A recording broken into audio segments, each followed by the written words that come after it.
ಜಯತಿ ಪರಾಶರಸೂನುಃ ಸತ್ಯವತೀ ಹೃದಯನಂದನೋ ವ್ಯಾಸಃ ಯಸ್ಯ ಆಸ್ಯ ಕಮಲಗಲಿತಂ ವಾಂಗ್ಮಯಮೃತಂ ಜಗತ್ ಪಿಬತಿ.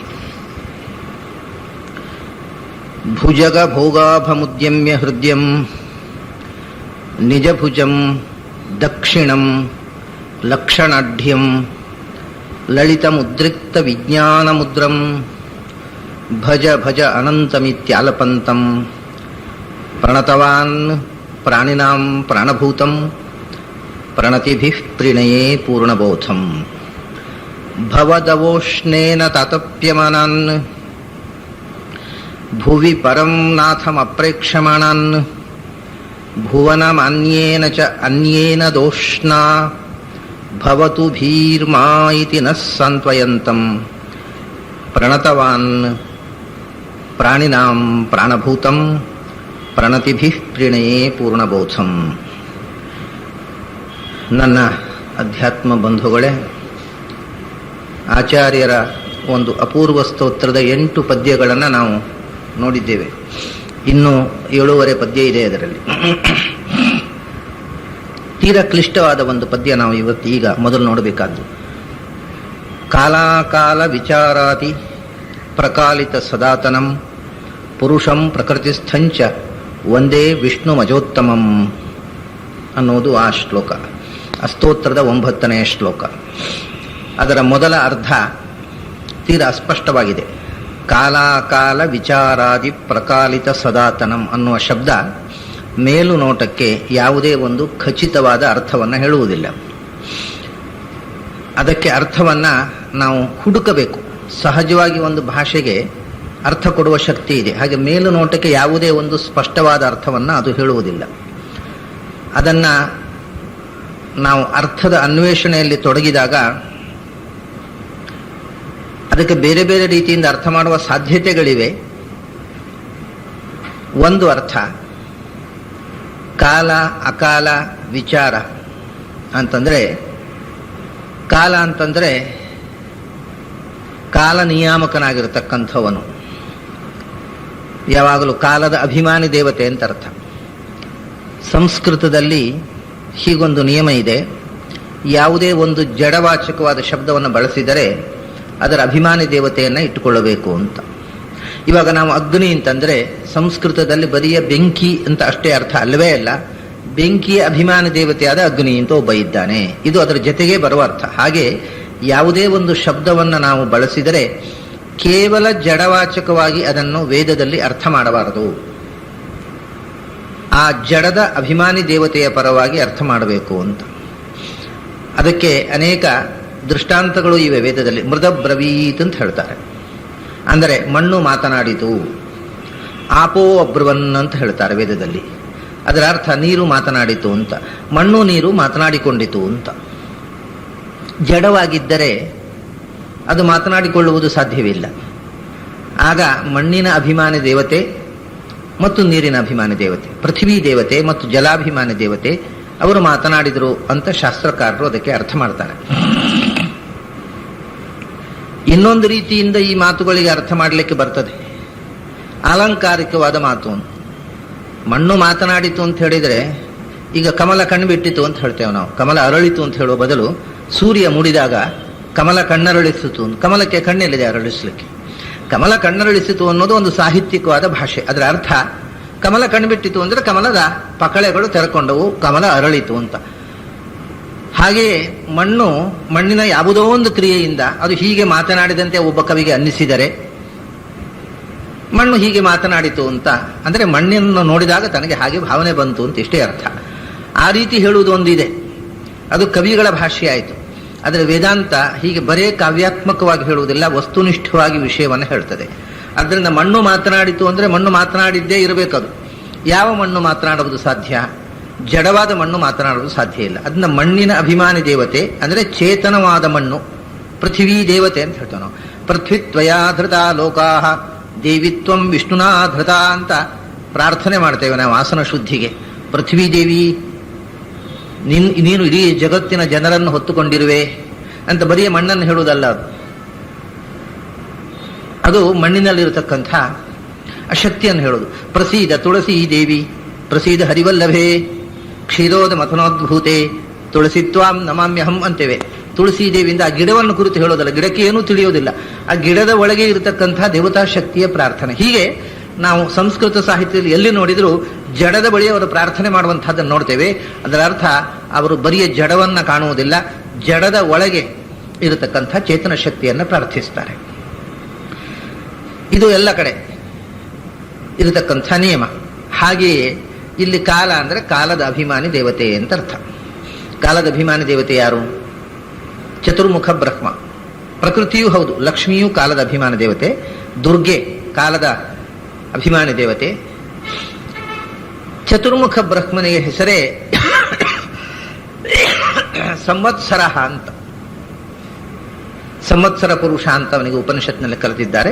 ಸಂವತ್ಸರ ಅಂತ ಅವನ ಹೆಸರನ್ನ ನಾರಾಯಣ ಉಪನಿಷತ್ನಲ್ಲಿ, ಮಹಾನಾರಾಯಣ ಉಪನಿಷತ್ನಲ್ಲಿ ಬಂದಿದೆ. ಹಾಗಾಗಿ ಸಂವತ್ಸರ ರೂಪವಾದ ಕಾಲವನ್ನು ನೇಮಿಸ್ತಕ್ಕಂಥ ಶಕ್ತಿ ಕಾಲ ಅಂದರೆ ಕಾಲದ ಅಭಿಮಾನಿ ದೇವತೆ ಚತುರ್ಮುಖ ಬ್ರಹ್ಮ.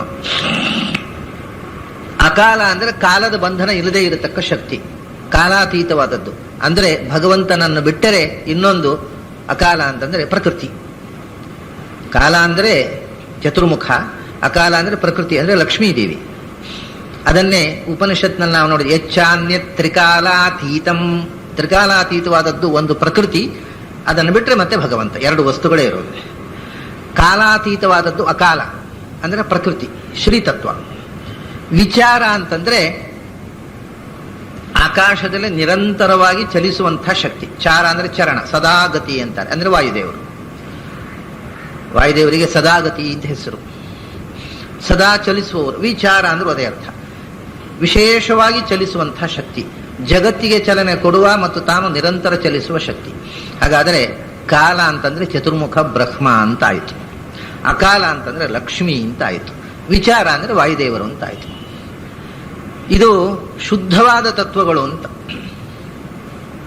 ಕಾಲಮಾನಿನಿ ಅಂತಂದಾಗ ಚತುರ್ಮುಖ ಬ್ರಹ್ಮ, ಅವನ ಜೊತೆಗೆ ಬ್ರಹ್ಮನ ಪತ್ನಿಯಾಗಿರತಕ್ಕಂಥ ಸರಸ್ವತಿ. ವಿಚಾರ ಅಂತಂದ್ರೆ ವಾಯುದೇವರು, ಅವರ ಜೊತೆಗೆ ವಾಯುದೇವರ ಪತ್ನಿಯಾದ ಸಪತ್ನೀಕರಾಗಿ ದೇವತೆಗಳ ಗ್ರಹಣ ಭಾರತಿ. ಹಾಗಾದ್ರೆ ಲಕ್ಷ್ಮಿ, ಬ್ರಹ್ಮವಾಯುಗಳು, ಸರಸ್ವತಿ, ಭಾರತೀಯರು, ಇಷ್ಟು ಜನ ಕಾಲಾಕಾಲ ವಿಚಾರ ಅನ್ನೋ ಶಬ್ದದಿಂದ ನಾವು ಪರಿಗ್ರಹಣ ಮಾಡಿದಾಗ ಆಯ್ತು. ಈ ಮೂರು ತತ್ವಗಳಿಗೆ, ಮೂರು ಕಕ್ಷೆಯಲ್ಲಿರ್ತಕ್ಕ ತತ್ವಗಳಿಗೆ ಲಕ್ಷ್ಮಿ ಮತ್ತು ಬ್ರಹ್ಮವಾಯುಗಳು ಅದನ್ನು ಒಂದೇ ಅಂತ ಇಟ್ಟುಕೊಳ್ತಾರೆ, ಒಂದೇ ರೂಪ, ಒಂದೇ ಮತ್ತೊಂದು ರೂಪಾಂತರವನ್ನು ಹೊಂದುವುದರಿಂದ. ಹಾಗೆ ಭಾರತೀಯ ಸರಸ್ವತಿ ಆಗುವುದರಿಂದ ಸರಸ್ವತಿ, ಲಕ್ಷ್ಮಿ, ಬ್ರಹ್ಮ, ಸರಸ್ವತಿ. ಬ್ರಹ್ಮ ಅಂದ್ರೆ ಬ್ರಹ್ಮನ ಜೊತೆಗೆ ವಾಯು, ಸರಸ್ವತಿ ಅಂದ್ರೆ ಸರಸ್ವತಿ, ಭಾರತಿ. ಇವು ಮೂರನ್ನ ಪರಶುಕ್ಲತ್ರಯ ಅಂತ ಕರೀತಾರೆ. ಅಂದ್ರೆ ಅತ್ಯಂತ ಶುದ್ಧವಾದ ಮೂರು ವಸ್ತುಗಳು ಅಂತ. ಜೀವರಲ್ಲಿ ಇಷ್ಟು ಪರಿಶುದ್ಧವಾಗಿ ಭಗವಂತನನ್ನು ತಿಳಿಯುವಂತಹ ಅತ್ಯಂತ ಪರಿಶುದ್ಧವಾದ ಶುದ್ಧ ಸತ್ವಮಯವಾಗಿರತಕ್ಕಂಥ ಮೂರು ಜೀವಗಳು ಅಂತ. ಲಕ್ಷ್ಮಿ ಮತ್ತು ಬ್ರಹ್ಮವಾಯುಗಳು ಮತ್ತು ಸರಸ್ವತಿ, ಭಾರತೀಯರು. ಬ್ರಹ್ಮವಾಯುಗಳನ್ನ ಒಂದೇ ಯೂನಿಟ್ ಆಗಿ ತಗೊಂಡ್ರೆ, ಸರಸ್ವತಿಯನ್ನು ಒಂದೇ ತಗೊಂಡ್ರೆ ಮೂರೇ ಆಯ್ತು.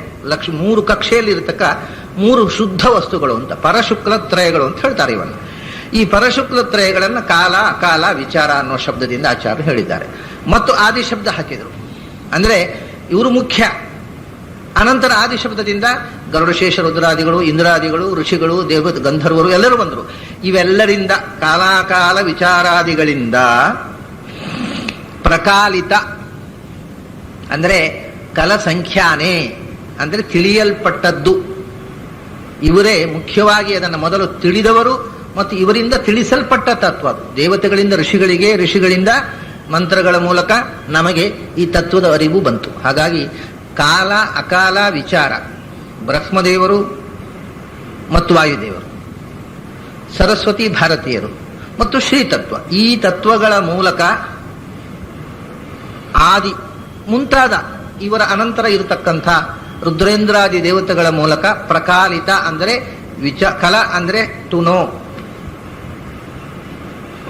ತಿಳಿಯಲ್ಪಟ್ಟ ಮತ್ತು ಇತರರಿಗೆ ಶಿಷ್ಯ ಪರಂಪರೆಗೆ ತಿಳಿಸಲ್ಪಟ್ಟ ಸದಾತನಂ ನಿತ್ಯವಾದ ತತ್ವ. ಇದು ಒಂದು ಅರ್ಥ. ಇಲ್ಲಿ ನಿಮಗೊಂದು ಸಂಶಯ ಬರಬಹುದು. ಬ್ರಹ್ಮ, ಕಾಲ ಅಂದ್ರೆ ಬ್ರಹ್ಮ ಚತುರ್ಮುಖ, ವಿಚಾರ ಅಂದ್ರೆ ವಾಯು ಈ ಇಬ್ಬರು ಸಮಾನಸ್ಕಂದರ ಮಧ್ಯದಲ್ಲಿ ಲಕ್ಷ್ಮಿಯನ್ನು ಯಾಕೆ ಹೇಳಿದ್ದು, ಮೊದಲು ಹೇಳಬೇಕಿತ್ತಲ್ವಾ ಅಂತ. ಅದು ಇನ್ನೊಂದು ಅರ್ಥಕ್ಕೆ ಬೇಕಾಗಿ ಹಾಗೆ ಹೇಳಿದ್ದು. ಅನೇಕ ಅರ್ಥದಲ್ಲಿ ತೆರೆಕೊಳ್ಳಬೇಕಾದಾಗ ಒಂದು ಶಬ್ದದ ಕ್ರಮವನ್ನು ವ್ಯತ್ಯಾಸ ಮಾಡ್ತಾರೆ. ಇದಕ್ಕೆ ಇನ್ನೊಂದು ರೀತಿಯಿಂದ ಅರ್ಥ ಇದೆ. ಏನು ಅಂದ್ರೆ, ಕಾಲ ಅಂದರೆ ಕಾಲಬದ್ಧರಾದ ಜೀವರು, ಹುಟ್ಟು ಸಾವುಗಳಿಗೆ ಒಳಗಾದವರು, ಕಾಲವಶರಾಗುವವರು. ಅಕಾಲ ಅಂದ್ರೆ ಕಾಲಬದ್ಧರಾಗದ ಜೀವರು, ಅಂದರೆ ಕಾಲರು ಅಂತಂದ್ರೆ ಸಂಸಾರಿಗಳು, ಕಾಲಬದ್ಧರಾದವರು. ಅಕಾಲರು ಅಂದ್ರೆ ಕಾಲಬಂಧನವನ್ನ ಮೀರಿ ನಿಂತವರು, ಅಂದ್ರೆ ಮುಕ್ತರು. ಕಾಲ ಮತ್ತು ಅಕಾಲ ಅಂದರೆ ಅವರು ಅಮುಕ್ತರು ಮತ್ತು ಮುಕ್ತರು. ಈ ಅರ್ಥವನ್ನು ಇಲ್ಲಿ ತುಂಬುವುದಕ್ಕೋಸ್ಕರ ಶಬ್ದವನ್ನು ಮುಂದೆ ಹಿಂದೆ ಮಾಡಿದರು. ಕಾಲರು ಅಂದ್ರೆ ಕಾಲಬದ್ಧರಾಗಿರತಕ್ಕಂಥ ಸಂಸಾರಿ ಜೀವರು. ಈ ಕಾಲ ಮತ್ತು ಅಕಾಲರ ವಿಚಾರ ಅಂದ್ರೆ ವಿಮರ್ಶೆ. ಮುಕ್ತರಿಂದಲೂ ಅಮುಕ್ತರಿಂದಲೂ ಮಾಡತಕ್ಕಂಥ ವಿಚಾರ ಅಂದ್ರೆ ನಿರಂತರ ಚಿಂತನೆ. ಆದಿ ಶಬ್ದದಿಂದ ಮೊದಲು ವಿಚಾರ ಅಂದ್ರೆ ಶಾಸ್ತ್ರ ವಿಚಾರ, ಶಾಸ್ತ್ರ ಮಥನ ಅಂದ್ರೆ ಮನನ, ವಿಚಾರ ಅಂದ್ರೆ ಮನನ. ಅದರಿಂದ ಬರತಕ್ಕಂಥ ಆದಿ ಶಬ್ದದಿಂದ ಮನನದ ಅನಂತರ ಮಾಡತಕ್ಕಂಥ ಉಪಾಸನೆ, ಧ್ಯಾನ, ಇದೆಲ್ಲ ವಿಚಾರಾದಿಗಳು. ಮುಕ್ತರು ಅಮುಕ್ತರು ಭಗವಂತನನ್ನ ಮೊದಲು ವಿಚಾರ ಮಾಡಿ, ಆದಿ ಶಬ್ದದಿಂದ ವಿಚಾರದ ಅನಂತರ ಧ್ಯಾನ ರೂಪವಾದ ಅಂತರಂಗದ ಪೂಜೆ ಅಥವಾ ಯಜ್ಞ ಆರಾಧನಾ ರೂಪವಾದ ಬಹಿರಂಗದ ಪೂಜೆಗಳನ್ನು ಏನು ಮಾಡ್ತಾರೆ, ಅದರಿಂದ ಪ್ರಕಾಲಿತ ತಿಳಿಯಲ್ಪಟ್ಟದ್ದು ಅಂತ. ಮುಕ್ತರಿಂದಲೂ ಅಮುಕ್ತರಿಂದಲೂ ಶಾಸ್ತ್ರ ವಿಮರ್ಶೆಯಿಂದಲೂ ಮತ್ತು ಧ್ಯಾನದಿಂದಲೂ ತಿಳಿಯಲ್ಪಟ್ಟ ಸದಾತನವಾದ ತತ್ವ. ಈಗ ನಿಮಗೊಂದು ಸಂಶಯ ಬರ್ಬೋದು ಪುನಃ.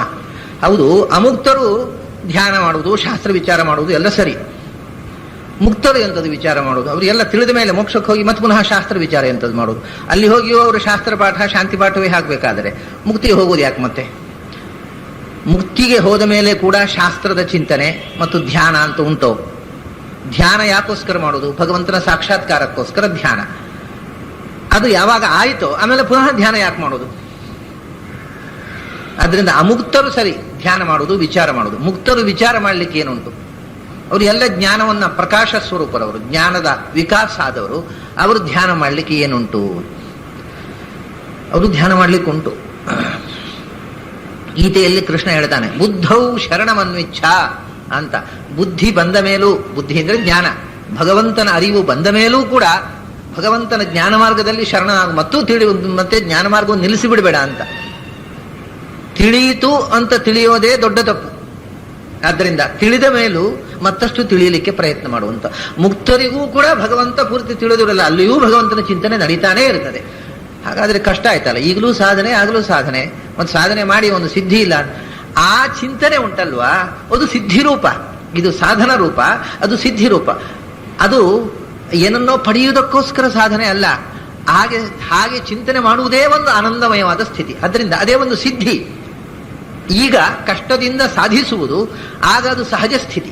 ಆದ್ದರಿಂದ ಆಗಲೂ ಭಗವಂತನ ವಿಚಾರ, ಭಗವಂತನ ಚಿಂತನೆ ಮುಕ್ತಿಯಲ್ಲೂ ಕೂಡ ಜೀವ ಮಾಡ್ತಾ ಇರ್ತಾರೆ.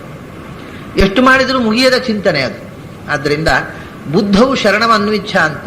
ಬುದ್ಧವು, ಇದಕ್ಕೆ ಪ್ರಸಿದ್ಧವಾದ ಅರ್ಥ ಬೇರೆ. ಆಚಾರ್ಯರು ಈ ಅಪೂರ್ವವಾದ ಅರ್ಥವನ್ನು ಬರೆದಿದ್ದಾರೆ. ಬುದ್ಧವು ಜಾತಾಯಾಮಪಿ, ಭಗವಂತನ ಅರಿವು ಬಂದ ಮೇಲೆ ಕೂಡ, ಅಪರೋಕ್ಷ ಜ್ಞಾನ ಬಂದ ಮೇಲೆ ಕೂಡ ಭಗವಂತನನ್ನು ಶರಣಾಗು, ಅವನ ಅರಿವನ್ನು ಪಡೆಯಲಿಕ್ಕೆ ಪ್ರಯತ್ನ ಮಾಡು ಅಂತ.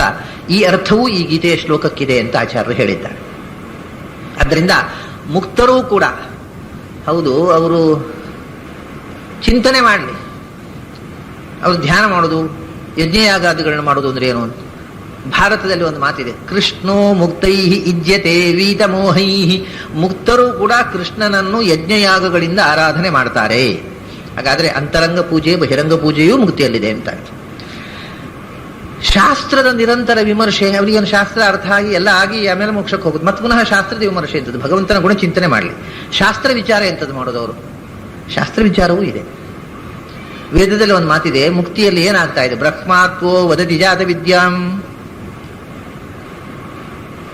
ಯಜ್ಞಸ್ಯ ಮಾತ್ರ ವಿಮಿಮೀತ ಉತ್ವಹ. ಅಲ್ಲಿ ಒಬ್ಬ ಚತುರ್ಮುಖ, ಇದು ಮೋಕ್ಷದಲ್ಲಿ ಮಾತ್ರ ಸಾಧ್ಯ.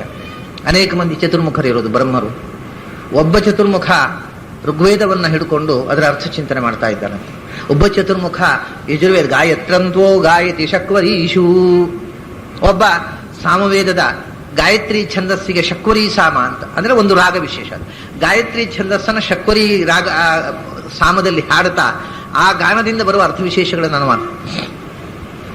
ಆಮೇಲೆ ಬ್ರಹ್ಮಾತ್ವೋ ವದತಿ ಜಾತ ವಿದ್ಯಾಂ, ಒಬ್ಬ ಚತುರ್ಮುಖ ಪುರಾಣಗಳ ಅರ್ಥ ಚಿಂತನೆ ಮಾಡ್ತಾ ಇದ್ದಾನಂತೆ. ಜಾತ ವಿದ್ಯೆ ಅಂದರೆ ಪುರಾಣಗಳು. ಯಜ್ಞಸ್ಯ ಮಾತ್ರ ವಿಮಿಮೀತ ಉತ್ವಹ, ಯಜ್ಞಗಳಲ್ಲಿ ಭಗವಂತನ ಯಾವ ರೂಪವನ್ನು ಚಿಂತನೆ ಮಾಡಬೇಕು ಕರ್ಮದಲ್ಲಿ ಅಂತ ಅನ್ನೋದನ್ನು ಮತ್ತೊಬ್ಬ ಯೋಚನೆ ಮಾಡ್ತಾ ಇದ್ದಾರೆ. ಹೀಗೆ ಭಗವಂತನ ರೂಪದ ಚಿಂತನೆ ಶಾಸ್ತ್ರದ ಮೂಲಕ ಕೂಡ ಮೋಕ್ಷದಲ್ಲಿಯೂ ಇದೆ ಎಂದು. ಹಾಗಾದರೆ ಅವರಿಗೆ ಶಾಸ್ತ್ರಜ್ಞಾನ ಆಗಲಿಲ್ಲ ಅಂತ ಅರ್ಥ ಆಯ್ತಲ್ಲ. ಅವರಿಗೂ ಸುಮಾರಾಗಿ ನಮ್ಮ ಹಾಗೆ ಆಯ್ತು, ಏನು ವ್ಯತ್ಯಾಸ ಆಗಲಿಲ್ಲ ಮುಕ್ತರು. ಅದಕ್ಕೆ ಶಾಸ್ತ್ರದ ಜ್ಞಾನ ಅವರಿಗೆ ಆಗಿಲ್ಲೇನು, ಆಗಿದೆ ಆದರೆ ಆಗಲಿಲ್ಲ. ಆಗಿದೆ ಅನ್ನೋದು ಸತ್ಯ, ಆಗಲಿಲ್ಲ ಅನ್ನೋದು ಸತ್ಯ. ಅವರಿಗೆ ಶಾಸ್ತ್ರದ ಯಥಾರ್ಥ ಜ್ಞಾನ ಆಗಿದೆ, ಆದರೆ ಶಾಸ್ತ್ರದ ಪೂರ್ಣ ಜ್ಞಾನ ಮುಕ್ತರಿಗೂ ಆಗಬೇಕಾದ ನಿಯಮ ಇಲ್ಲ. ಯಾಕೆಂದ್ರೆ ಮಹಾಭಾರತವನ್ನೇ ಆಚಾರ್ಯರ ಮಹಾಭಾರತ ಬಗ್ಗೆ ಒಂದು ಮಾತು ಹೇಳ್ತಾರೆ. ಏನು? ಕೇವಲ ಈಶ್ವರ ದೃಷ್ಟಾರ್ಥ ಯುಕ್ತಾಂ ಅಂತ. ಅದನ್ನ ಬರೆದವನು ಭಗವಂತ, ವೇದವ್ಯಾಸ ರೂಪಿಯಾದ ಭಗವಂತ. ಅದರ ಪೂರ್ತಿ ಅರ್ಥಗಳು ಭಗವಂತನಿಗೆ ಮಾತ್ರ ಗೊತ್ತು ಅಂತ, ಬ್ರಹ್ಮವಾಯುಗಳಿಗೂ ಗೊತ್ತಿಲ್ಲ ಅಂತ ಹೇಳ್ತಾರೆ. ಹಾಗಾದ್ರೆ ಅವರಿಗೂ ಶಾಸ್ತ್ರದಲ್ಲಿ ಗೊತ್ತಿಲ್ಲದಿರುವ ಅಂಶ ಉಂಟು ಅಂತ ಆಯ್ತು. ಅದನ್ನೇ ಪುರಾಣದಲ್ಲೂ ಹೇಳಿದ್ದಾರೆ, ಬ್ರಹ್ಮಾಪಿ ತನ್ನ ಜಾನಾತಿ. ಮಹಾಭಾರತದ ಪೂರ್ಣ ಅರ್ಥವನ್ನ ಸ್ವತಃ ಚತುರ್ಮುಖ ಬ್ರಹ್ಮನೂ ಪೂರ್ತಿ ತಿಳಿದಿಲ್ಲ. ಮತ್ತು ಸ್ವಲ್ಪ ಸ್ವಲ್ಪ ಈಶತ್ ಸರ್ವೋಪಿ ಜಾನತಿ, ಸ್ವಲ್ಪ ಸ್ವಲ್ಪ ಎಲ್ರಿಗೂ ಗೊತ್ತಿದೆ, ಪೂರ್ತಿ ಯಾರಿಗೂ ಗೊತ್ತಿಲ್ಲ. ಆದ್ದರಿಂದ ಶಾಸ್ತ್ರ ಪುರಾಣಗಳನ್ನ, ವೇದಗಳನ್ನ ಅನಂತಾವಯಿ ವೇದಾಹ, ಅದನ್ನು ಮುಗಿಸುವಂತಹ ಪ್ರಶ್ನೆ ಇಲ್ಲ. ಒಂದು ಮಂತ್ರವನ್ನ ಅನಂತ ವಿಧದಿಂದ ನೋಡಬಹುದು, ಅಂಥ ಅನಂತ ಮಂತ್ರಗಳು. ಈ ಮಂತ್ರಗಳಿಂದ ಭಗವಂತನ ಗುಣದ ಅನುಸಂಧಾನ ಅದು ಅನಂತ ಕಾಲದವರೆಗೆ ಮುಕ್ತಿಯಲ್ಲೂ ನಡೆಯುತ್ತೆ. ಋಚಾಂ ತ್ವಃ ಪೋಷಮಾಸ್ತೆ ಪುಪುಷ್ವಾನ್ ಗಾಯತ್ರಂತೋ ಗಾಯತಿ ಶಕ್ವರೀಷು ಬ್ರಹ್ಮಾತ್ವೋ ವದತಿ ಜಾತವಿದ್ಯಾಂ ಯಜ್ಞಸ್ಯ ಮಾತ್ರಾಂ ವಿಮಿಮೀತ ಉತ್ವಹ. ತೈತ್ತಿರೀಯ ಉಪನಿಷತ್ನಲ್ಲಿ ಬರುತ್ತೆ, ಏತತ್ ಸಾಮಗಾಯನ್ನಾಸ್ತೆ. ಸಾಮಗಾನ ಮಾಡ್ತಾ ಇರ್ತಾನಂತೆ ಚತುರ್ಮುಖ. ಅಲ್ಲಿ ಮೋಕ್ಷದಲ್ಲಿ ಅಲ್ಲಿ ಉಂಟು. ಏತಂ ಆನಂದಮಯ ಆತ್ಮಾನ ಉಪಸಂಕಾಮತಿ, ಏತಂ ಆನಂದಮಯ ಆತ್ಮಾನ ಉಪಸಂಕ್ರಮ್ಯ ಏತತ್ ಸಾಮಗಾಯನ್ನಾಸ್ತೆ ಹಾವು ಹಾವು ಹಾವು. ಹೀಗೆ ಸಾಮಗಾನ ಮಾಡ್ತಾ ಇರ್ತಾನೆ ಭಗವಂತ. ಹಾವು ಎಲ್ಲ ಬಿಟ್ಟು ಅವನು ಹಾವು ಹಾವು ಹಾವು ಅಂತ ಯಾಕೆ ಹೇಳಿದ? ಮೋಕ್ಷದಲ್ಲಿ ಹೋಗಿ ಕೂಡ ನೋಡಿ, ಹಾ ಅನ್ನೋದು ಬಹಳ ಶ್ರೇಷ್ಠವಾದ ಭಗವಂತನ ಒಂದು ನಾಮ. ಅಕಯ ಪ್ರವಿ ಸಂಭೂಮ ಸಖ ಹಾ ಹ ವಿಷ್ಣುವಾಚಕ ಏಕಾಕ್ಷರಗಳು. ಹಾ ಅಂದ್ರೆ ಎಲ್ಲವನ್ನೂ ಸಂಹರಿಸುವವ, ನಮ್ಮ ದುಃಖವನ್ನು ಪರಿಹರಿಸುವವ. ಹಾ ಅಂದ್ರೆ ಹಾ ಈಸ್ ಅನ್ ಅಬ್ರಿವಿಯೇಷನ್ ಆಫ್ ಹರಿ. ಅವನು ಎಲ್ಲಕ್ಕಿಂತ ಉತ್ತಮ, ಓಂಕಾರದ ಎರಡನೇ ಅಕ್ಷರ. ಹೀಗೆ ಅವನು ಹಾವು ಹಾವು ಹಾವು ಅಂತ ಅಲ್ಲಿ ಭಗವಂತನನ್ನ ಗಾನ ಮಾಡ್ತಾ ಇರ್ತಾನೆ, ಸಾಮಗಾನ. ಹೀಗೆ ಬೇರೆ ಬೇರೆ ವೇದಗಳಲ್ಲಿ ಮುಕ್ತಿಯಲ್ಲಿ ಬ್ರಹ್ಮಾದಿ ದೇವತೆಗಳು ವೇದ ಮಂತ್ರದ ಪಠನ, ವೇದ ಮಂತ್ರದ ಶ್ರವಣ, ವೇದ ಮಂತ್ರದ ಚಿಂತನ, ವಿಚಾರ, ಮನನ, ಮಥನ ಮತ್ತು ಅದರ ಮೂಲಕ ಧ್ಯಾನ, ಅಂತರಂಗ ಧ್ಯಾನ, ಬಹಿರಂಗ ಪೂಜೆ ಇದೆಲ್ಲವೂ ಮೋಕ್ಷದಲ್ಲೂ ನಡೀತದೆ. ಈಗ ನಡೆಯೋದು ಮಾಡಬೇಕು ಅಂತ ಅನ್ನೋ ಒತ್ತಡಕ್ಕೋಸ್ಕರ ನಾವು ಮಾಡುವುದು. ಮಾಡದೇ ಇದ್ರೆ ದೋಷ ಬರುತ್ತೆ, ಮಾಡದೇ ಇದ್ರೆ ಪಾಪ ಬರುತ್ತೆ, ಈ ಭಯದಿಂದ ಮಾಡುವುದು. ಆಗ ಹಾಗಲ್ಲ, ಮಾಡುವುದರಲ್ಲಿ ಖುಷಿ ಇದೆ, ಅದಕ್ಕೋಸ್ಕರ ಮಾಡುವುದು. ಅಂದ್ರೆ ಈ ವ್ಯತ್ಯಾಸ, ಈ ಬೆಳಗಾತಿ ಎದ್ದು ಜಪ ಮಾಡುವುದಕ್ಕೂ ಕಾಫಿ ಕುಡಿಯೋದಕ್ಕೂ ಇರೋ ವ್ಯತ್ಯಾಸ. ಜಪ ಮಾಡೋದು ಮಾಡಬೇಕಲ್ಲ ಅಂತ, ಕಾಫಿ ಕುಡಿಬೇಕಲ್ಲ ಅಂತಲ್ಲ, ಕುಡಿಬೇಕು ಅಂತ ಖುಷಿ ಇದೆ, ಅದು ಕುಡಿಯೋದು. ಹಾಗೆ ಮೋಕ್ಷದಲ್ಲಿ ಭಗವಂತನ ಧ್ಯಾನ ಉಂಟಲ್ಲ, ಅದು ಈ ಕಾಫಿ ಕುಡಿಯೋ ಹಾಗೆ ಅವರಿಗೆ ಅದು ಸಹಜ. ಬೆಳಗಾತಿ ಎದ್ದು ರತಿ ಆಸಕ್ತಿ ಇದೆ ಅದರಲ್ಲಿ. ಇಲ್ಲಿ ಮಾಡುವಂತಹದ್ದು ನಮ್ಮ ಹುಡುಗರು ಜಪ ಮಾಡಿದ ಹಾಗೆ, ಅಪ್ಪ ಬೈತಾನಲ್ಲ ಅಂತ ಜಪ ಮಾಡೋದು. ಕಾಫಿ ಕುಡಿದ ಅಪ್ಪ ಬೈತಾನ ಅಂತಲ್ಲ, ಅಪ್ಪ ಬೇಡ ಅಂತ ಹೇಳಿದ್ರು ಕುಡಿತಾನೆ, ಯಾಕಂದ್ರೆ ಅವನಿಗೆ ಸಹಜವಾದ ಇಂಟ್ರೆಸ್ಟ್ ಇದೆ ಅದರಲ್ಲಿ. ಆದ್ರಿಂದ ಕಾಫಿ ಕುಡಿಯುವುದರಲ್ಲಿ ಮತ್ತು ಜಪ ಮಾಡುವುದರಲ್ಲಿ ಇರುವ ವ್ಯತ್ಯಾಸವೇ ಈ ಲೋಕದಲ್ಲಿ ಮಾಡುವ ಸಾಧನೆ ಮತ್ತು ಮೋಕ್ಷದಲ್ಲಿ ಮಾಡುವ ಸಾಧನೆಯ ವ್ಯತ್ಯಾಸ. ಅದು ಸಹಜವಾದ ಆನಂದ ರೂಪ, ಅದು ಸಾಧನೆ ಅಲ್ಲ, ಅದು ಸಿದ್ಧಿ. ಅದನ್ನ ಇಲ್ಲಿ ಹೇಳಿದ್ರು, ಕಾಲ ಅಕಾಲ ವಿಚಾರಾದಿ, ಅಂದ್ರೆ ಮುಕ್ತರಿಂದಲೂ ಅಮುಕ್ತರಿಂದಲೂ ವಿಚಾರ ನಡೀತದೆ. ವಿಚಾರದ ಜೊತೆಗೆ ಆದಿ ಅಂದ್ರೆ ಅಂತರಂಗದ ಉಪಾಸನೆ, ಧ್ಯಾನ, ಬಹಿರಂಗದ ಉಪಾಸನೆ. ಉಪಾಸನೆ ಅಂದ್ರೇನೆ ಇದೆ. ಸೋಪಾಸನಾ ಚ ವಿವಿಧ ಶಾಸ್ತ್ರಾಭ್ಯಾಸ ಸ್ವರೂಪಿಣಿ ಧ್ಯಾನ ರೂಪಾಪರ ಚೈವ ತದಂಗಂ ಧಾರಣಾಧಿಕಂ ಅಂತ ಆಚಾರ್ಯರು ಅನುವ್ಯಾಖ್ಯಾನ ಹೇಳ್ತಾರೆ. ಉಪಾಸನೆ ಅನ್ನೋ ಶಬ್ದಕ್ಕೆ ಎತ್ತರದ ಸ್ಥಿತಿ ಅಂತ ಅರ್ಥ. ಉಪಾಸನೆ ಅಂದ್ರೆ ಏನು? ಎತ್ತರದ ಸ್ಥಿತಿ. ಎತ್ತರದ ಸ್ಥಿತಿ ಎರಡು ಬಗೆ ಅಂತ. ಒಂದು ಮೊದಲನೇದು, ಎತ್ತರದ ಸ್ಥಿತಿಯಲ್ಲಿ ಮೊದಲನೇ ಮೆಟ್ಲು ಯಾವುದು ಅಂದ್ರೆ ಶಾಸ್ತ್ರಾಭ್ಯಾಸ ಸ್ವರೂಪಿಣಿ. ಮೊದಲು ಮೆಟ್ಲು ಯಾವುದು ಅಂದ್ರೆ ಶಾಸ್ತ್ರಾಭ್ಯಾಸ ಸ್ವರೂಪಿಣಿ. ಮೊದಲು ನಿರಂತರ ಶಾಸ್ತ್ರದ ಅಧ್ಯಯನ, ಇದು ಮೊದಲನೇ ಮೆಟ್ಲು ಎತ್ತರಕ್ಕೆ ಇರುವುದಕ್ಕೆ. ಎರಡನೇ ಮೆಟ್ಲು ಏನು ಅಂದ್ರೆ ಅಧ್ಯಯನ ಮಾಡದೆ ಶಾಸ್ತ್ರದಿಂದ ನಾವು ತಿಳಿದ ಸಂಗತಿಯನ್ನು ಮನಸ್ಸಿನಲ್ಲಿ ಧ್ಯಾನ ಮಾಡುವುದು, ಇದು ಎರಡನೇ ಸ್ಟೇಜ್. ಹೀಗೆ ಮೊದಲು ಶಾಸ್ತ್ರಾಭ್ಯಾಸ, ಅನಂತರ ಧ್ಯಾನ. ಇದನ್ನೇ ಶ್ರವಣ, ಮನನ, ನಿಧಿಧ್ಯಾಸನ ಅಂತ ಮೂರು ಮೆಟ್ಲು ಅಂತ ಹೇಳ್ತಾರೆ. ಅಭ್ಯಾಸಕ್ಕೆ ಎರಡು ವಿಧ: ಕೇಳುವುದು, ಕೇಳಿದ್ದನ್ನು ಮನಸ್ಸಲ್ಲಿ ಯೋಚನೆ ಮಾಡುವುದು, ಇದೆರಡೂ ಅಭ್ಯಾಸವೇ. ಹೀಗೆ ಶ್ರವಣ, ಮನನ, ನಿಧಿಧ್ಯಾಸನ ರೂಪವಾಗಿರತಕ್ಕಂಥದ್ದೇ ಜಿಜ್ಞಾಸ ಅಥವಾ ವಿಚಾರ ಅಥವಾ ಉಪಾಸನೆ. ಅದನ್ನೇ ಇಲ್ಲಿ ವಿಚಾರ ಅಂದ್ರೆ ಮೊದಲು ಶಾಸ್ತ್ರಾರ್ಥ ವಿಚಾರ, ಅದರಿಂದ ಭಗವಂತನ ಗುಣಗಳ ವಿಚಾರ ರೂಪವಾಗಿರತಕ್ಕಂಥ ಧ್ಯಾನ, ಬಾಹ್ಯ ಪೂಜೆ. ಇವುಗಳಿಂದ ಪ್ರಕಾಲಿತ ಅಂದರೆ ತಿಳಿಯಲ್ಪಟ್ಟವನು, ಮುಕ್ತರಿಂದಲೂ ಮತ್ತಷ್ಟು ಮತ್ತಷ್ಟು ಹೆಚ್ಚು ಹೆಚ್ಚು ತಿಳಿಯಲ್ಪಟ್ಟವನು, ಅಮುಕ್ತರಿಂದಲೂ ತಿಳಿಯಲ್ಪಟ್ಟವನು, ಅಂಥವನು ಸದಾತನಂ ನಿರಂತರ ಇರತಕ್ಕ, ಕಾಲಾಕಾಲಗಳನ್ನು ನಿಯಂತ್ರಿಸುವ ನಿತ್ಯ ತತ್ವ ಅಂತ ಇದು ಒಂದು ಅರ್ಥ. ಇನ್ನೊಂದು ರೀತಿಯಿಂದ ಅರ್ಥ ಮಾಡಬಹುದು ಇದಕ್ಕೆ. ಕಾಲ ಅಂತಂದ್ರೆ ಸಂಹಾರಕ ಶಕ್ತಿ. ಚತುರ್ಮುಖ ಬ್ರಹ್ಮ, ರುದ್ರದೇವರು ಇತ್ಯಾದಿಗಳೆಲ್ಲರೂ ಅವರು ಕಾಲಾಭಿಮಾನಿಯಾಗಿರತಕ್ಕ. ಚತುರ್ಮುಖನೂ ಕಾಲ, ರುದ್ರದೇವರು ಕಾಲಯತಿ, ಜಗತ್ತನ್ನು ಸಂಹಾರ ಮಾಡುವುದರಿಂದ ಅವರು ಕಾಲಶಬ್ದವಾಚ್ಯರು. ಅಕಾಲ ಅಂದ್ರೆ ಕಾಲದಂತೆ ಇರುವ ಇನ್ನೊಂದು ಯಾವುದು ಕಾಲ ಭಿನ್ನವಾದ, ಕಾಲದ ಸಂಬಂಧ ಇರದೇ ಇರುವಂಥದ್ದು ಆಕಾಶ. ಆಕಾಶ ಅನ್ನುವುದು ಅಕಾಲ, ಯಾಕಂದ್ರೆ ಆಕಾಶಕ್ಕೆ ಕಾಲದ ಸಂಬಂಧ ಇಲ್ಲ. ಕಾಲಾತೀತವಾಗಿರತಕ್ಕಂಥ ಜಡ ಪ್ರಕೃತಿಯಲ್ಲಿ ಕಾಲಾತೀತವಾದದ್ದು ಎರಡೇ ಇರುವುದು. ಒಂದು ಕಾಲಾತೀತವಾದದ್ದು ಕಾಲ, ಇನ್ನೊಂದು ಆಕಾಶ, ಮೂರನೇದಿದೆ ವೇದ. ಜಡದಲ್ಲಿ ಕಾಲಾತೀತವಾಗಿರತಕ್ಕಂಥ ಮೂಲಭೂತವಾದ ಸಂಗತಿಗಳು ಇವು ಮೂರು. ವೇದ ಅನ್ನೋದು ಆಕಾಶದ್ದೇ ನಾದ, ಆಕಾಶದಲ್ಲಿ ನಿತ್ಯ ಇರತಕ್ಕ ನಾದ ಮತ್ತು ಆಕಾಶ ಮತ್ತು ಕಾಲ, ಈ ಮೂರು ಕಾಲಾತೀತಗಳು. ಅದರಲ್ಲಿ ಕಾಲವನ್ನು ಹೇಳಿದರು. ಕಾಲ ಬಿಟ್ರೆ ಅನಂತರ ಉಳಿದದ್ದು ಅಕಾಲ ಅಂದ್ರೆ ಆಕಾಶ. ಹಾಗಾದ್ರೆ ಕಾಲ ಅಂದ್ರೆ ಕಾಲಾಭಿಮಾನಿಯಾಗಿರತಕ್ಕಂಥ ಚತುರ್ಮುಖ, ಆಕಾಶ ಅಂದ್ರೆ ಆಕಾಶಾಭಿಮಾನಿಯಾಗಿರತಕ್ಕಂಥ ಶಿವ. ಶಿವನ ಪತ್ನಿಯೂ ಆಕಾಶಾಭಿಮಾನಿ, ಗಣಪತಿಯೂ ಆಕಾಶಾಭಿಮಾನಿ, ಬ್ರಹ್ಮನೂ ಕಾಲಾಭಿಮಾನಿ, ಶಿವನೂ ಕಾಲಾಭಿಮಾನಿ, ವಾಯುದೇವರು ಕಾಲಾಭಿಮಾನಿಗಳು. ಈ ಕಾಲಾಭಿಮಾನಿಗಳು ಬೇರೆ ಇದ್ದಾರೆ. ಯಮನೂ ಕಾಲಾಭಿಮಾನಿ ಅಂದ್ರೆ ಮೃತ್ಯು ನಿಯಾಮಕ. ವಿಚಾರ ಅಂದ್ರೆ ವಾಯುದೇವರು, ವಿಚಾರ ಅಂದ್ರೆ ವಾಯುದೇವರು, ಅಕಾಲ ಅಂತಂದ್ರೆ ಆಕಾಶ ಅಂದ್ರೆ ರುದ್ರದೇವರು, ಕಾಲ ಅಂದ್ರೆ ಕಾಲಮಾನಿಯಾಗಿರ್ತಕ್ಕಂಥ ಬ್ರಹ್ಮದೇವರು. ಹೀಗೆ ಬ್ರಹ್ಮ, ರುದ್ರ, ವಾಯು ಈ ಅರ್ಥ ಆಯ್ತು. ಆಮೇಲೆ ಆ ವೇದ ಅಂತ ಇಟ್ಟುಕೊಂಡ್ರೆ ವೇದಾಭಿಮಾನಿಗಳು. ವೇದಾಭಿಮಾನಿಗಳು ಯಾರೆಲ್ಲ? ಋಗ್ವೇದಕ್ಕೆ ಅಗ್ನಿ, ಅಗ್ನೇ ಋಗ್ವೇದ, ವಾಯೋರ್ ಯಜುರ್ವೇದ ಅಂತ. ಅಗ್ನಿ, ವಾಯು, ಆದಿತ್ಯ. ಸಾಮವೇದಕ್ಕೆ ಚಂದ್ರ, ಯಜುರ್ವೇದಕ್ಕೆ ಸೂರ್ಯ, ಋಗ್ವೇದಕ್ಕೆ ಅಗ್ನಿ. ಅಗ್ನಿ, ಚಂದ್ರ, ಸೂರ್ಯ ಇವರು ಆ ಅಕಾಲ ಅಂದ್ರೆ ಕಾಲಬದ್ಧವಲ್ಲದ ವೇದದ ಅಭಿಮಾನಿಗಳು. ಇಂದ್ರ ಪೂರ್ತಿ ಋಗ್ವೇದಕ್ಕೆ ಇನ್ನೊಂದು ಅಭಿಮಾನಿ ದೇವತೆ. ಸೂರ್ಯ ಯಜುರ್ವೇದಕ್ಕೆ ಹೌದು. ಏಕರ್ಷಿ ನಾಮಕ ಅಗ್ನಿ ಸಾಮವೇದಕ್ಕೆ. ಮತ್ತೆ ಇಡೀ ವೇದದ ಅಭಿಮಾನಿ, ಸಮಸ್ತ ವೇದಗಳಿಗೆ ಅಭಿಮಾನಿಯಾಗಿರತಕ್ಕವ ಗರುಡ. ಆದರೆ ಕಾಲಶಬ್ದ ಅಕಾಲ ಶಬ್ದದಿಂದ ಆಕಾಶಮಾನಿಯಾಗಿ ರುದ್ರದೇವರು ಬಂದರು. ರುದ್ರದೇವರ ಜೊತೆಗೆ ಶೇಷನೂ ಬಂದ. ಇನ್ನು ವೇದಾಭಿಮಾನಿಯಾಗಿ ಗರುಡ ಬಂದ. ಕಾಲ ಅಂದ್ರೆ ಬ್ರಹ್ಮ, ಅಕಾಲ ಅಂದ್ರೆ ಗರುಡಶೇಷ ರುದ್ರರು, ಮತ್ತೆ ವಿಚಾರ ಅಂದ್ರೆ ವಾಯುದೇವ. ಈ ಕಾಲಾಕಾಲ ವಿಚಾರಗಳಾಯ್ತು. ಇವು ಬೇರೆ ಅರ್ಥ ಆಯ್ತು. ಈಗ ಈ ಕಾಲಾಕಾಲ ವಿಚಾರ ಆದಿ ಶಬ್ದದಿಂದ ಇಂದ್ರಾದಿ ಸಮಸ್ತ ದೇವತೆಗಳು. ಇವರನ್ನೆಲ್ಲ ಪ್ರಕಾಲಿತ, ಯಾರಿಂದ ಇವರೆಲ್ಲರೂ ಪ್ರಕಾಲಿತರಾಗಿದ್ದಾರೋ ಅಂದರೆ ಕಲಸಂಹಾರೇ, ಸಂಹರಿಸಲ್ಪಡುತ್ತಾರೋ, ಈ ಎಲ್ಲ ಬ್ರಹ್ಮಾದಿ ದೇವತೆಗಳನ್ನು, ಜಗತ್ತನ್ನು ಸಂಹಾರ ಮಾಡತಕ್ಕ, ಸೃಷ್ಟಿ ಮಾಡತಕ್ಕ ಬ್ರಹ್ಮ, ರುದ್ರ, ಗರುಡ, ಶೇಷ ಆದಿ ಸಮಸ್ತ ದೇವತೆಗಳನ್ನ, ವಾಯುದೇವರನ್ನು ಕೂಡ ಅದನ್ನ ಶ್ರುತಿ ಹೇಳುತ್ತೆ ನೋಡಿ. ವಾಯುರನಿಲಂ ಅಮೃತಂ ಅಥೇದಂ ಭಸ್ಮಾಂತಂ ಶರೀರಂ ಅಂತ ಹೇಳ್ತದೆ. ವಾಯು ಅನಿಲಂ, ಭಗವಂತನ ನೆಲೆ, ನಿಲಯನ, ಭಗವಂತನ ಮುಖ್ಯ ಅಧಿಷ್ಠಾನ ವಾಯುದೇವರು. ಆದ್ದರಿಂದ ವಾಯುದೇವರನ್ನ ನಾವು ಅಮೃತ ಅಂತ ಕರಿತೇವೆ, ಸಾವಿಲ್ಲದ ತತ್ವ ಅಂತ. ಆದರೆ ಅಂಥ ಸಾವಿಲ್ಲದ ತತ್ವವಾದ ವಾಯುದೇವರು ಕೂಡ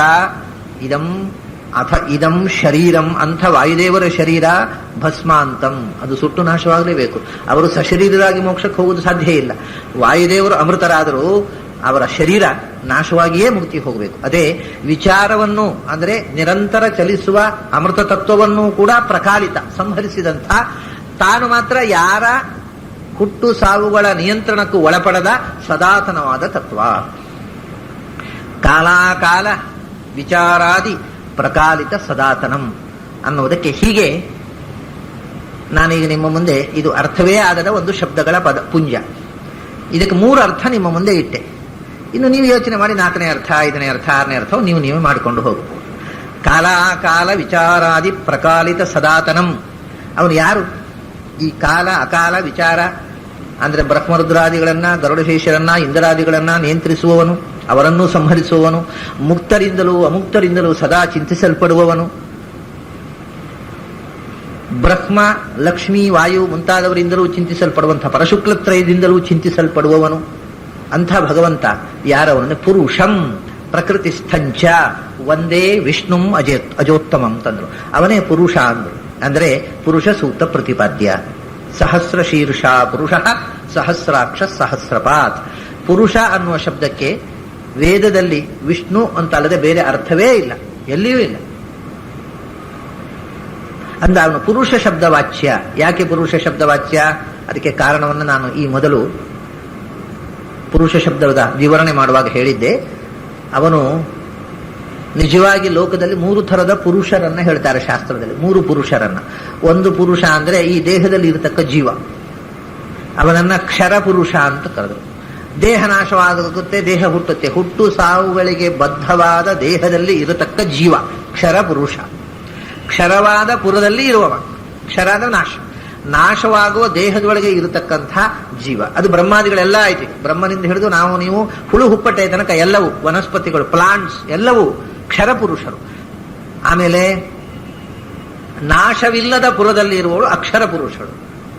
ಅಂದ್ರೆ ಅವಳು ಶ್ರೀತತ್ವ, ಅವಳಿಗೆ ಮಾತ್ರ ದೇಹಕ್ಕೆ ನಾಶ ಇಲ್ಲದವಳು. ಅದರಿಂದ ಕ್ಷರ ಪುರುಷ ಅಕ್ಷರ ಪುರುಷ. ಈ ಇಬ್ಬರು ಪುರುಷರನ್ನು ನಿಯಂತ್ರಿಸುವ ಪುರುಷ ಒಬ್ಬ ಇದ್ದಾನೆ, ಅವನು ಉತ್ತಮ ಪುರುಷ. ಅವನನ್ನೇ ಇಲ್ಲಿ ಪುರುಷಂ ಅಂದತ್ತು. ಪುರುಷೋತ್ತಮ ಅಥವಾ ಮಹಾಪುರುಷ. ಒಂದೇ ಮಹಾಪುರುಷತೆ ಚರಣಾರವಿಂದಂ ಅಂತ ಕೆಲವು ಕಡೆ ಹೇಳ್ತಾರೆ, ಒಂದಾಮಹೇ ಪುರುಷತೆ ಚರಣಾರವಿಂದಂ ಅಂತ ಕೆಲವು ಕಡೆ ಹೇಳ್ತಾರೆ. ನಮ್ಮ ಮಹಾಪುರುಷ, ಉತ್ತಮ ಪುರುಷ, ಪುರುಷೋತ್ತಮ ಅಂತ ಯಾರನ್ನ ಮಹಾಪುರುಷ ಪೂರ್ವಜ ಜಿತಂತೆ ಸ್ತೋತ್ರದಲ್ಲಿ ಬರುತ್ತೆ ಮಹಾಪುರುಷ ಅಂತ. ಆ ಪುರುಷರಲ್ಲಿ ಶ್ರೇಷ್ಠನಾದ ಪುರುಷ, ಅವನನ್ನೇ ನಿರೂಪಬದ್ಧವಾಗಿ ಕೇವಲ ಪುರುಷ ಅಂದ್ರೆ ಅವನು ಕ್ಷರಾಕ್ಷರಗಳನ್ನು ನಿಯಂತ್ರಿಸುವ ಪುರುಷ. ಆದ್ದರಿಂದ ಪುರುಷೋತ್ತಮನಾದ ಪುರುಷ. ಉತ್ತಮ ಪುರುಷ, ಉತ್ತಮ ಪುರುಷ ಪುರುಷೋತ್ತಮ. ಉತ್ತಮ ಪುರುಷ ಸ್ವನ್ಯ ಪರಮಾತ್ಮೇತ್ಯುದಾಹೃತಃ ಅಥೋಸ್ಮಿ ಲೋಕೆ ವೇದೇಚ ಪ್ರಥಿತಃ ಪುರುಷೋತ್ತಮ. ಗೀತೆಯಲ್ಲಿ ಅದು ಎರಡನ್ನು ಹೇಳಿದ. ನಾನೇ ಪುರುಷ ಉತ್ತಮ, ನಾನೇ ಉತ್ತಮ ಪುರುಷ ಅಂತ. ಆ ಉತ್ತಮ ಪುರುಷ ಅವನು 3 ವಿಧ. ಪುರುಷ ಶಬ್ದವಾಚ್ಯವಾದ ವಸ್ತುಗಳು 3 ವಿಧ, ಉತ್ತಮ ಪುರುಷನೂ 3 ವಿಧ. ಅದನ್ನು ನಾನು ಮೊನ್ನೆ ಹೇಳಿದ್ದೆ. ಮೊದಲು ಸೃಷ್ಟಿ ಆಗದೇ ಇರುವಾಗ ಇಡೀ ಪುರುವಾಗಿ ಅಂದ್ರೆ ದೊಡ್ಡದಾಗಿ ಬೃಹತ್ತಾಗಿ ಇಡೀ ವಿಶ್ವದ ಅನಂತ ಆಕಾಶದಲ್ಲಿ ತುಂಬಿರತಕ್ಕಂಥ ಪುರು ಸಹ ಎಲ್ಲಕ್ಕಿಂತಲೂ ದೊಡ್ಡದಾಗಿ ಅನಂತ ಆಕಾಶದಲ್ಲಿ ತುಂಬಿರತಕ್ಕಂಥ ಅನಂತ ತತ್ವ ಪ್ರಳಯ ಕಾಲದಲ್ಲಿ ಅವನು ಪುರುಷ. ಆಮೇಲೆ ಬ್ರಹ್ಮಾಂಡದ ಸೃಷ್ಟಿ ಮಾಡಿ ಬ್ರಹ್ಮಾಂಡದ ಪುರದ ಒಳಗೆ ತುಂಬಿದವ ಪುರುಷ. ಆಮೇಲೆ ಪಿಂಡಾಂಡವನ್ನು ಸೃಷ್ಟಿ ಮಾಡಿ ಒಂದೊಂದು ಪಿಂಡಾಂಡದ ಒಳಗೂ ಅಂತರ್ಯಾಮಿಯಾಗಿ ತುಂಬಿದವ 3ನೆಯ ಪುರುಷ. ಹೀಗೆ ಭಗವಂತನ ರೂಪವು 3. ಯಾರು ಸೃಷ್ಟಿಯಾಗುವ ಮುಂಚೆ ಪುರು ಅನಂತ ಆಕಾಶದಲ್ಲಿ ವ್ಯಾಪಿಸಿದ್ದನೋ ಅಂಥ ಪುರುಷನನ್ನ, ಯಾರು ಬ್ರಹ್ಮಾಂಡವನ್ನು ಸೃಷ್ಟಿ ಮಾಡಿ ಬ್ರಹ್ಮಾಂಡದ ಒಳಗೆ ತಾನು ಬ್ರಹ್ಮಾಂಡ ಪುರದೊಳಗೆ ಪ್ರವೇಶಿಸಿ ಪುರುಷ ನಾಮಕನಾದನೋ ಅಂಥ ಪುರುಷ, ಯಾರು ಪಿಂಡಾಂಡಗಳನ್ನು ಸೃಷ್ಟಿ ಮಾಡಿ ಒಂದೊಂದು ಜೀವದೊಳಗೂ ಬಿಂಬರೂಪದಿಂದ ತುಂಬಿ ಅಂತರ್ಯಾಮಿಯಾದನೋ ಅಂಥ ಪುರುಷನನ್ನು ನಾವು ವಿಚಾರ ಮಾಡುವಂತಹದ್ದು ಅಂತ. ಬ್ರಹ್ಮಾದಿ ದೇವತೆಗಳು ವಿಚಾರ ಮಾಡುವುದು ಅದನ್ನ. ಅವರಿಗೆ ಬ್ರಹ್ಮಾದಿ ದೇವತೆಗಳಿಗೆ ಜೀವಾಭಿಮಾನಿ ಬ್ರಹ್ಮದೇವರು, ಜೀವಕ್ಕೆ ಅಭಿಮಾನಿ, ಕಾಲಕ್ಕೆ ಅಭಿಮಾನಿ, ಜೀವಕ್ಕೆ ಅಭಿಮಾನಿ. ಅವರು ಪ್ರಕೃತಿ, ಪುರುಷ ಮತ್ತು ಕಾಲ ಇದು 2ರ ಅಭಿಮಾನ ಇದೆ ಅವರಿಗೆ. ಅಭಿಮಾನಿ ದೇವತೆ, ಜೀವಸ್ವರೂಪದ ಅಭಿಮಾನಿ. ಅಂಥ ಬ್ರಹ್ಮದೇವರಿಗೂ ಕೂಡ ಪ್ರತಿಯೊಂದು ಜೀವಸ್ವರೂಪದ ಬಿಂಬರೂಪನಾದ ಭಗವಂತನ ಅರಿವು ಪೂರ್ಣ ಪ್ರಮಾಣದಲ್ಲಿ ಇಲ್ಲ. ಅವರು ತಿಳ್ಕೊಳ್ಳಬೇಕಾಗತ್ತೆ ಅಂಥ ಪುರುಷನನ್ನು. ಯಾಕೆ? ಬ್ರಹ್ಮದೇವರ ಪುರದೊಳಗೂ ಅವರ ಜೀವಸ್ವರೂಪದೊಳಗೂ ಬಿಂಬರೂಪನಾಗಿರತಕ್ಕ ಪುರುಷನನ್ನು. ಬ್ರಹ್ಮದೇವರಿಗೂ ಪುರುಷ ಪುರುಷಂ ಪ್ರಕೃತಿಸ್ಥಂಚ. ಬರೇ ಬ್ರಹ್ಮದೇವರಿಗೆ ಅಷ್ಟೇ ಅಲ್ಲ, ಬ್ರಹ್ಮಾಂಡ ಪುರದೊಳಗೆ ತುಂಬಿರುವುದರಿಂದ ಅಷ್ಟೇ ಅಲ್ಲ, ಮತ್ತೆ ಸ ಭೂಮಿಂ ವಿಶ್ವತೋ ವೃತ್ವಾತ್ಯತಿಷ್ಠದ್ ದಶಾಂಗುಲಂ ಪುರುಷ ಏವ ಇದಂ ಸರ್ವಂ. ಸ ಭೂಮಿಂ ವಿಶ್ವತೋ ವೃತ. ಭೂಮಿ ಅಂದ್ರೆ ಪ್ರಕೃತಿ, ಇಡೀ ಪ್ರಪಂಚದ ಸೃಷ್ಟಿಗೆ ಮೂಲ ಕಾರಣವಾಗಿರತಕ್ಕಂಥ ಪ್ರಕೃತಿ. ಪ್ರಕೃತಿಯನ್ನು ಮೀರಿ ನಿಂತ ಅದನ್ನೆಲ್ಲ ಪ್ರಕೃತಿಸ್ಥಂಚ. ಪ್ರಕೃತಿ ದೇವಿಯಾಗಿರತಕ್ಕಂಥ ಶ್ರೀತತ್ವದಲ್ಲಿಯೂ ಸನ್ನಿಹಿತನಾಗಿ ಅವಳನ್ನೂ ನಿಯಂತ್ರಿಸ್ತಕ್ಕಂಥ ಶಕ್ತಿ. ಇದನ್ನೇ ಮಮ ಯೋನಿಹಿ ಅಪ್ಸ್ವ ಅಂತಸ್ಸ ಮುದ್ರೇ ಅಹಂ ಸುವೇ ಪಿತರಮಸ್ಯ ಮೂರ್ಧನ್ ಮಮ ಯೋನಿರಪ್ಸ್ವ ಅಂತಸ್ಸ ಮುದ್ರೇ ತಥೋ ವಿತಿಷ್ಠೆ ಭುವನಾನಿ ವಿಶ್ವೋದಾಮೂಂ ದ್ಯಾಂ ವರ್ಷ್ಮಣೋಪಸ್ಪೃಶಾಮಿ ಅಹಮೇವ ವಾತೈವ ಪ್ರವಾಮಿ ಆರಭಮಾಣ ಭುವನಾನಿ ವಿಶ್ವ. ಅವಳು ಹೇಳ್ತಾಳೆ, ನಾನೇ ಗಾಳಿಯಾಗಿ ಬೀಸ್ತೇನೆ, ನಾನೇ ಆಕಾಶವಾಗ್ತೇನೆ, ನಾನೇ ಕಾಲವಾಗ್ತೇನೆ, ನಾನೇ ಗಾಳಿಯಾಗಿ ಬೀಸ್ತೇನೆ, ಯಾರು ಬೇಡ, ವಾಯು ಬ್ರಹ್ಮ ಯಾರೂ ಬೇಡ ನನಗೆ. ಆದರೆ ಮಮಯೋನಿಹಿ ಅಪ್ಸ್ವ ಅಂತ ಸಮುದ್ರೆ, ನನ್ನನ್ನು ನಿಯಂತ್ರಿಸುವಂಥ ನನಗೂ ಕಾರಣ ಪುರುಷ ಒಬ್ಬ ಇದ್ದಾನೆ. ತಥೋ ವಿತಿಷ್ಠೆ ಪುನಾನಿ ವಿಶ್ವೋದಾಮೂಂ ದ್ಯಾಂ ವರ್ಷ್ಮಣೋಪಸ್ಪೃಶಾಮಿ ಪರೋದಿವಾ ಪರಯೇನಾ ಪೃಥಿವ್ಯ. ನಾನು ಎಷ್ಟು ದೊಡ್ಡವಳು ಅಂದ್ರೆ ಈ ಭೂಮಿ ಮತ್ತು ಸ್ವಭೂರ್ಭುವ ಸ್ವಹ ಈ ಬ್ರಹ್ಮಾಂಡವನ್ನು ಮೀರಿ ನಿಂತವಳು ಅಷ್ಟೇ. ಏತಾವತಿ ಮಹಿನಾ ಸಂಭವ, ನನ್ನ ಮಹಿಮೆ ಇಷ್ಟೇ ಅಂತಾಳೆ ಅವಳು. ಕೊನೆಗೆಲ್ಲ ಮಹಿಮೆ ಹೇಳಿ, ಏತಾವತಿ ನನ್ನ ಮಹಿಮೆ ಅಂದ್ರೆ ಬ್ರಹ್ಮಾಂಡವನ್ನೆಲ್ಲವನ್ನೂ, ಬ್ರಹ್ಮಾಂಡದ ಒಳಗಿರತಕ್ಕ ಬ್ರಹ್ಮಾದಿ ಸಮಸ್ತ ಜೀವರನ್ನು ನಿಯಂತ್ರಿಸುವ ಶಕ್ತಿ ಇಷ್ಟೇ. ಅದು ಹಾಗಲ್ಲ, ಅದು ಅನಂತಕೋಟಿ ಬ್ರಹ್ಮಾಂಡಗಳನ್ನು ಮೀರಿರತಕ್ಕಂಥ ಶಕ್ತಿ. ನನ್ನ ಮಹಿಮೆ ಇಷ್ಟೇ. ಅದನ್ನೇ ಪ್ರಕೃತಿ ಸ್ಥಂಚ, ಪ್ರಕೃತಿಯನ್ನು ನಿಯಂತ್ರಿಸುತ್ತಾ ಚೇತನ ಪ್ರಕೃತಿಯಲ್ಲೂ ಜಡ ಪ್ರಕೃತಿಯಲ್ಲೂ ಇರತಕ್ಕಂಥ ಶಕ್ತಿ ಅದು. ಪುರುಷಂ ಪ್ರಕೃತಿ ಸ್ಥಂಚ ಒಂದೇ. ಅವನು ಏನು ಹೆಸರು ಯಾರು ಕೊಡಬೇಕು? ನಾವೇ. ಅದಕ್ಕೆ ಆಗಲಿ ವೇದ ಪುರುಷ ಕೊಟ್ಟ ಹೆಸರೇನು ಅಂದರೆ ಒಂದೇ ವಿಷ್ಣು ಅಂತ. ಅವನ ಹೆಸರುಗಳಲ್ಲಿ ಒಂದು ಹೆಸರು, ಭಗವಂತನನ್ನ ಶಾಸ್ತ್ರದಲ್ಲಿ ಕರೆದ ಹೆಸರುಗಳಲ್ಲಿ ಒಂದು ಹೆಸರು ವಿಷ್ಣು ಅಂತ. ಅದಕ್ಕೆ ಕಾರಣ ಹಿಂದೆ ಹೇಳಿದ್ದೆ, ಜಗತ್ತಿನ ಒಳಗೂ ಹೊರಗೂ ತುಂಬಿದವ ಅಂತ ಅರ್ಥ ಅಲ್ವಾ ಪುರುಷ ಅಂದ್ರೆ. ವಿಷ್ಣು ಅಂದ್ರೆ ಅದೇ ಅರ್ಥ. ವಿಶತಿ, ಒಳಗೆ ಪಿಂಡಾಂಡದೊಳಗೆ ಅಂತರ್ಯಾಮಿಯಾಗಿ ಪ್ರವೇಶಿಸಿದವ ವಿಷ್ಣು. ವಿಶತಿ, ಬ್ರಹ್ಮಾಂಡದೊಳಗೆ ಅಂತರ್ಯಾಮಿಯಾಗಿ ಪ್ರವೇಶಿಸಿದವ ವಿಷ್ಣು. ವೇವೇಷ್ಟಿ, ಬ್ರಹ್ಮಾಂಡಕ್ಕಿಂತಲೂ ಹೊರಗೆ ವ್ಯಾಪಿಸಿದವ ವಿಷ್ಣು. ಹಾಗಾದ್ರೆ ಪುರುಷ ಶಬ್ದದ 3 ಆಸ್ಪೆಕ್ಟ್ಗಳನ್ನು ಹೇಳ್ತಕ್ಕ ಶಬ್ದ ಅದು. ಅದಕ್ಕೋಸ್ಕರ ಪುರುಷಂ ವಿಷ್ಣು ಅಂತ.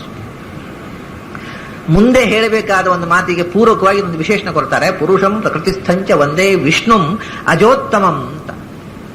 ಬ್ರಹ್ಮದೇವರನ್ನೂ ಮೀರಿದ ತತ್ವ, ಜಗತ್ತಿಗೆ ಸೃಷ್ಟಿ ಮಾಡತಕ್ಕಂಥ ಬ್ರಹ್ಮನನ್ನು ಮೀರಿ ಬ್ರಹ್ಮನನ್ನು ನಿಯಂತ್ರಿಸುವ ತತ್ವ ಅಂತ ಹೇಳಿದ್ರು. ಬ್ರಹ್ಮನಿಗೂ ಹಿರಿಯನಾದವ ಅಂತ. ಆ ಹಿರಿತನದ ರೀತಿ ಹೇಗೆ ಅನ್ನೋದನ್ನು ಮುಂದೆ ಹೇಳ್ತಾರೆ. ಅದಕ್ಕೋಸ್ಕರ ಆ ವಿಶೇಷಣ.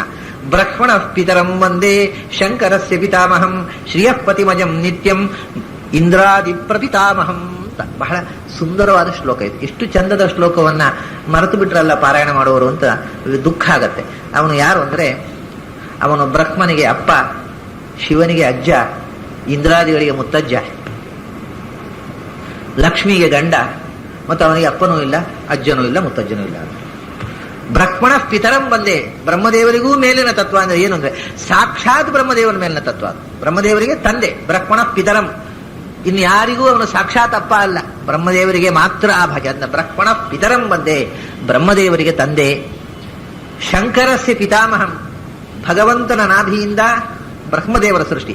ಬ್ರಹ್ಮದೇವರ ಲಲಾಟದಿಂದ ಯಸ್ಯ ಪ್ರಸಾದಜೋ ರುದ್ರ, ಯಸ್ಯ ಪ್ರಸಾದಜೋ ಬ್ರಹ್ಮ ರುದ್ರಶ್ಚ ಕ್ರೋಧ ಸಂಭವ ಅಂತ. ಬ್ರಹ್ಮದೇವರಿಂದ ರುದ್ರದೇವರ ಸೃಷ್ಟಿ, ಮಹತ್ತತ್ವದಿಂದ ಅಹಂಕಾರ ತತ್ವದ ಸೃಷ್ಟಿ. ಆದ್ರಿಂದ ರುದ್ರದೇವರು ಭಗವಂತನಿಗೆ ಮೊಮ್ಮಗ, ಬ್ರಹ್ಮದೇವರು ಮಗ. ಬ್ರಹ್ಮಣ ಪಿತರಂ ಬಂದೆ, ಚತುರ್ಮುಖನ ತಂದೆ, ಶಿವನ ಅಜ್ಜ ಅಂದರು. ಶಂಕರಸ್ಯ ಪಿತಾಮಹಂ ಶ್ರಿಯಃಪತಿ. ಇವನು ತಂದೆ, ಯಾರ ತಂದೆ ಯಾರ ಅಜ್ಜ ಅಂತಾಯ್ತು ಅಲ್ರಿ. ನೀವು ಇವ್ರ ಮಕ್ಕಳು ಮೊಮ್ಮಕ್ಕಳನ್ನ ಹೇಳಿದ್ರಿ, ಹೆಂಡತಿನ ಹೇಳಲೇ ಇಲ್ವಲ್ಲ, ಮತ್ ಮದುವೆ ಆಗಿದೆಯೋ ಇಲ್ವ ಅವನಿಗೆ. ಶ್ರೀಯಪತಿಂ, ಲಕ್ಷ್ಮಿಗೆ ಗಂಡ, ಬ್ರಹ್ಮನಿಗೆ ಅಪ್ಪ, ಶಂಕರನಿಗೆ ಅಜ್ಜ. ದೊಡ್ಡ ಸಂಸಾರ. ಇಂದ್ರಾದಿ ಪ್ರಪಿತಾಮಹಂ, ಇಂದ್ರಾದಿ ದೇವತೆಗಳು ಅವು ಮರಿ ಮೊಮ್ಮಕ್ಕಳು, ಮೊಮ್ಮಕ್ಕಳ ಮೊಮ್ಮಕ್ಕಳು. ಮೊಮ್ಮಗ ಗರುಡಶೇಷರುದ್ರರು ಮೊಮ್ಮಕ್ಕಳು, 2 ಮಕ್ಕಳು, 3 ಜನ ಮೊಮ್ಮಕ್ಕಳು. ಮರಿ ಮಕ್ಕಳು ಅನಂತಾನಂತ.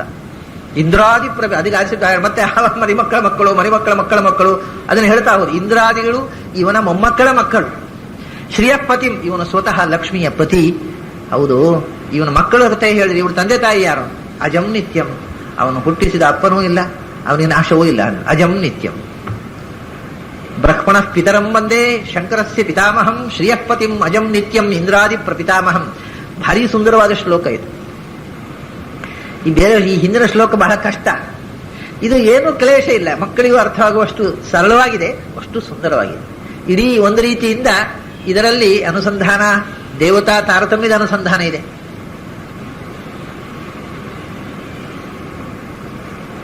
ಮೊದಲಿಬ್ಬರು ಗಂಡ ಹೆಂಡತಿ, ಅನಂತರ ಮಗ ಮೊಮ್ಮಗ. ಈ ತಾರತಮ್ಯದ ಅನುಸಂಧಾನ ದೇವತೆಗಳನ್ನು ಯಾವ ಅನುಕ್ರಮದಲ್ಲಿ ಚಿಂತನೆ ಮಾಡಬೇಕು ಅನ್ನೋದನ್ನ ರಿಲೇಶನ್ಶಿಪ್ಪಿನ ಮೂಲಕ ಹೇಳಿದರು.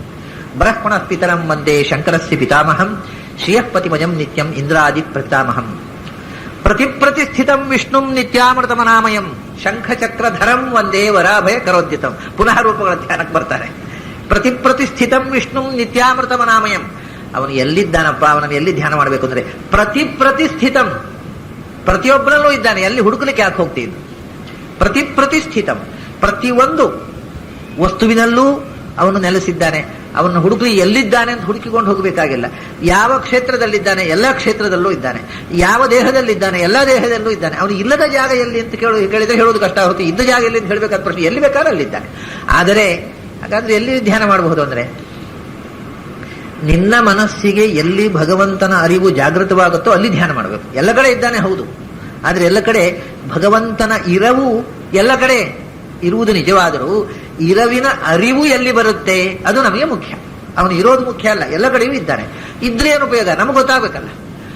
ಎಲ್ಲಿ ಅವನ ಇರವಿನ ಜಾಗೃತಿ ನಮಗೆ ಬರುತ್ತೆ ಅದು ನಮಗೆ ಭಗವಂತನ ಅಧಿಷ್ಠಾನ ಅಂತ ಹೇಳೋದು. ಅದಕ್ಕೆ ಪ್ರಾಚೀನರು ಏನ್ ಮಾಡಿದ್ರು ಅಂದ್ರೆ, ಭಗವಂತನ ಅಧಿಷ್ಠಾನ ಭೂಮಿಯಲ್ಲಿ ಎಲ್ಲ ಕಡೆ ಭಗವಂತ ಇದ್ದಾನೆ, ಆದರೆ ಭಗವಂತನ ಅಧಿಷ್ಠಾನ ಯಾವುದು ಅಂದ್ರೆ ಅಗ್ನಿ ಅಂತ ಹೇಳಿದ್ರು.